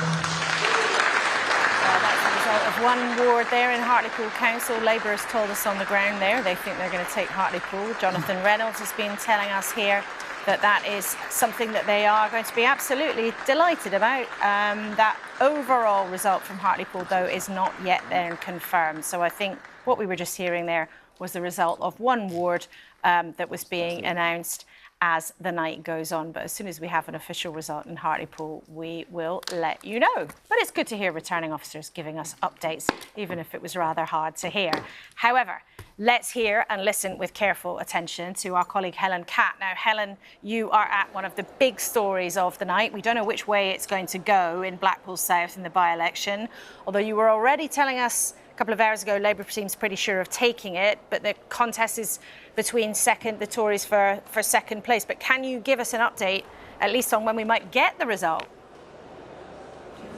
I really wish I could, Laura, but at this stage, they still haven't started counting any votes here in Blackpool South. They're still on verification. They've just called all the candidates to the table over there to solve some sort of issue. We don't know what it is yet. We're just trying to find out what's going on. But yes, at the moment, not a single vote has been counted here. So we're expecting this to be quite a late one. But as you said, there are expectations. Labour very confident that they are going to win this. Other parties also think Labour have got this, quite frankly. So that is the expected result that we're thinking we're going to get at whatever time it comes in the morning. And then what is less clear is what's happening with the other parties. Labour, the Reform and the Conservatives are both saying that initially at the start of the night that they thought that it would be the Conservatives second and Reform probably was still going to be in third. But in recent hours, Reform think they've done slightly better than they thought they had, particularly in postal votes. Oh, hang on, I think we're getting... Aha! I don't know if you heard that. That is progress. The count is starting, finally, here in Blackpool South. Well, we can all cheers that, Helen. We can cheer that with our cups of tea here. So the counting will begin. The verification is complete. But fascinating what you were saying, though, earlier. We had a chat with Mark Butcher, the Reform candidate, who said he seemed to think that actually being in second place might be an option for him. He sounded very, very optimistic, perhaps more optimistic than he was at the beginning of the night. What is it, do you think, that is making the Conservatives think they might have been squeezed into second place? Into third place, rather? Well, I think it is into third place. Well, the Conservatives, when I spoke to them earlier, still thought they were hanging on to second place. It's more just that Reform think that they've looked at when they've started to see the sampling that's been done here, that they think that they performed better, particularly in the postal ballots, than they thought they had previously. Reform are also saying that they thought they'd performed very well with actual in-person voters today. But until we start to get the counting fully underway, I think then maybe a slightly clearer picture of that will emerge.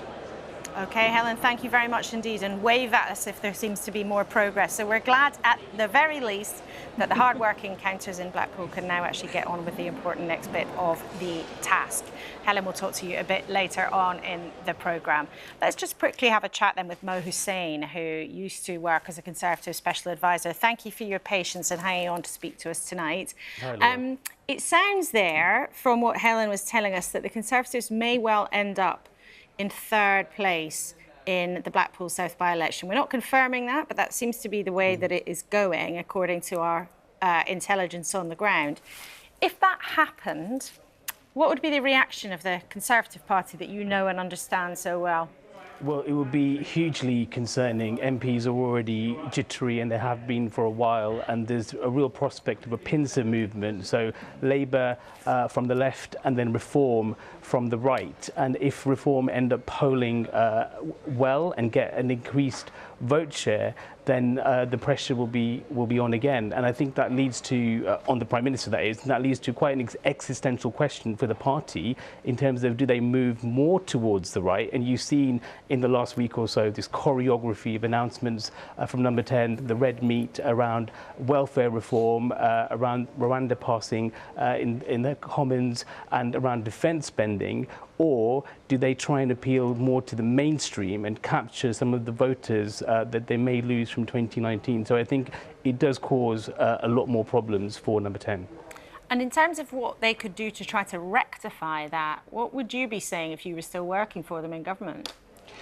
Well, it is really challenging, because you have to make a decision, and each decision you make, somebody is going to get annoyed. And you've seen this movement from the Prime Minister where he has tried to go more to the right, and therefore you alienate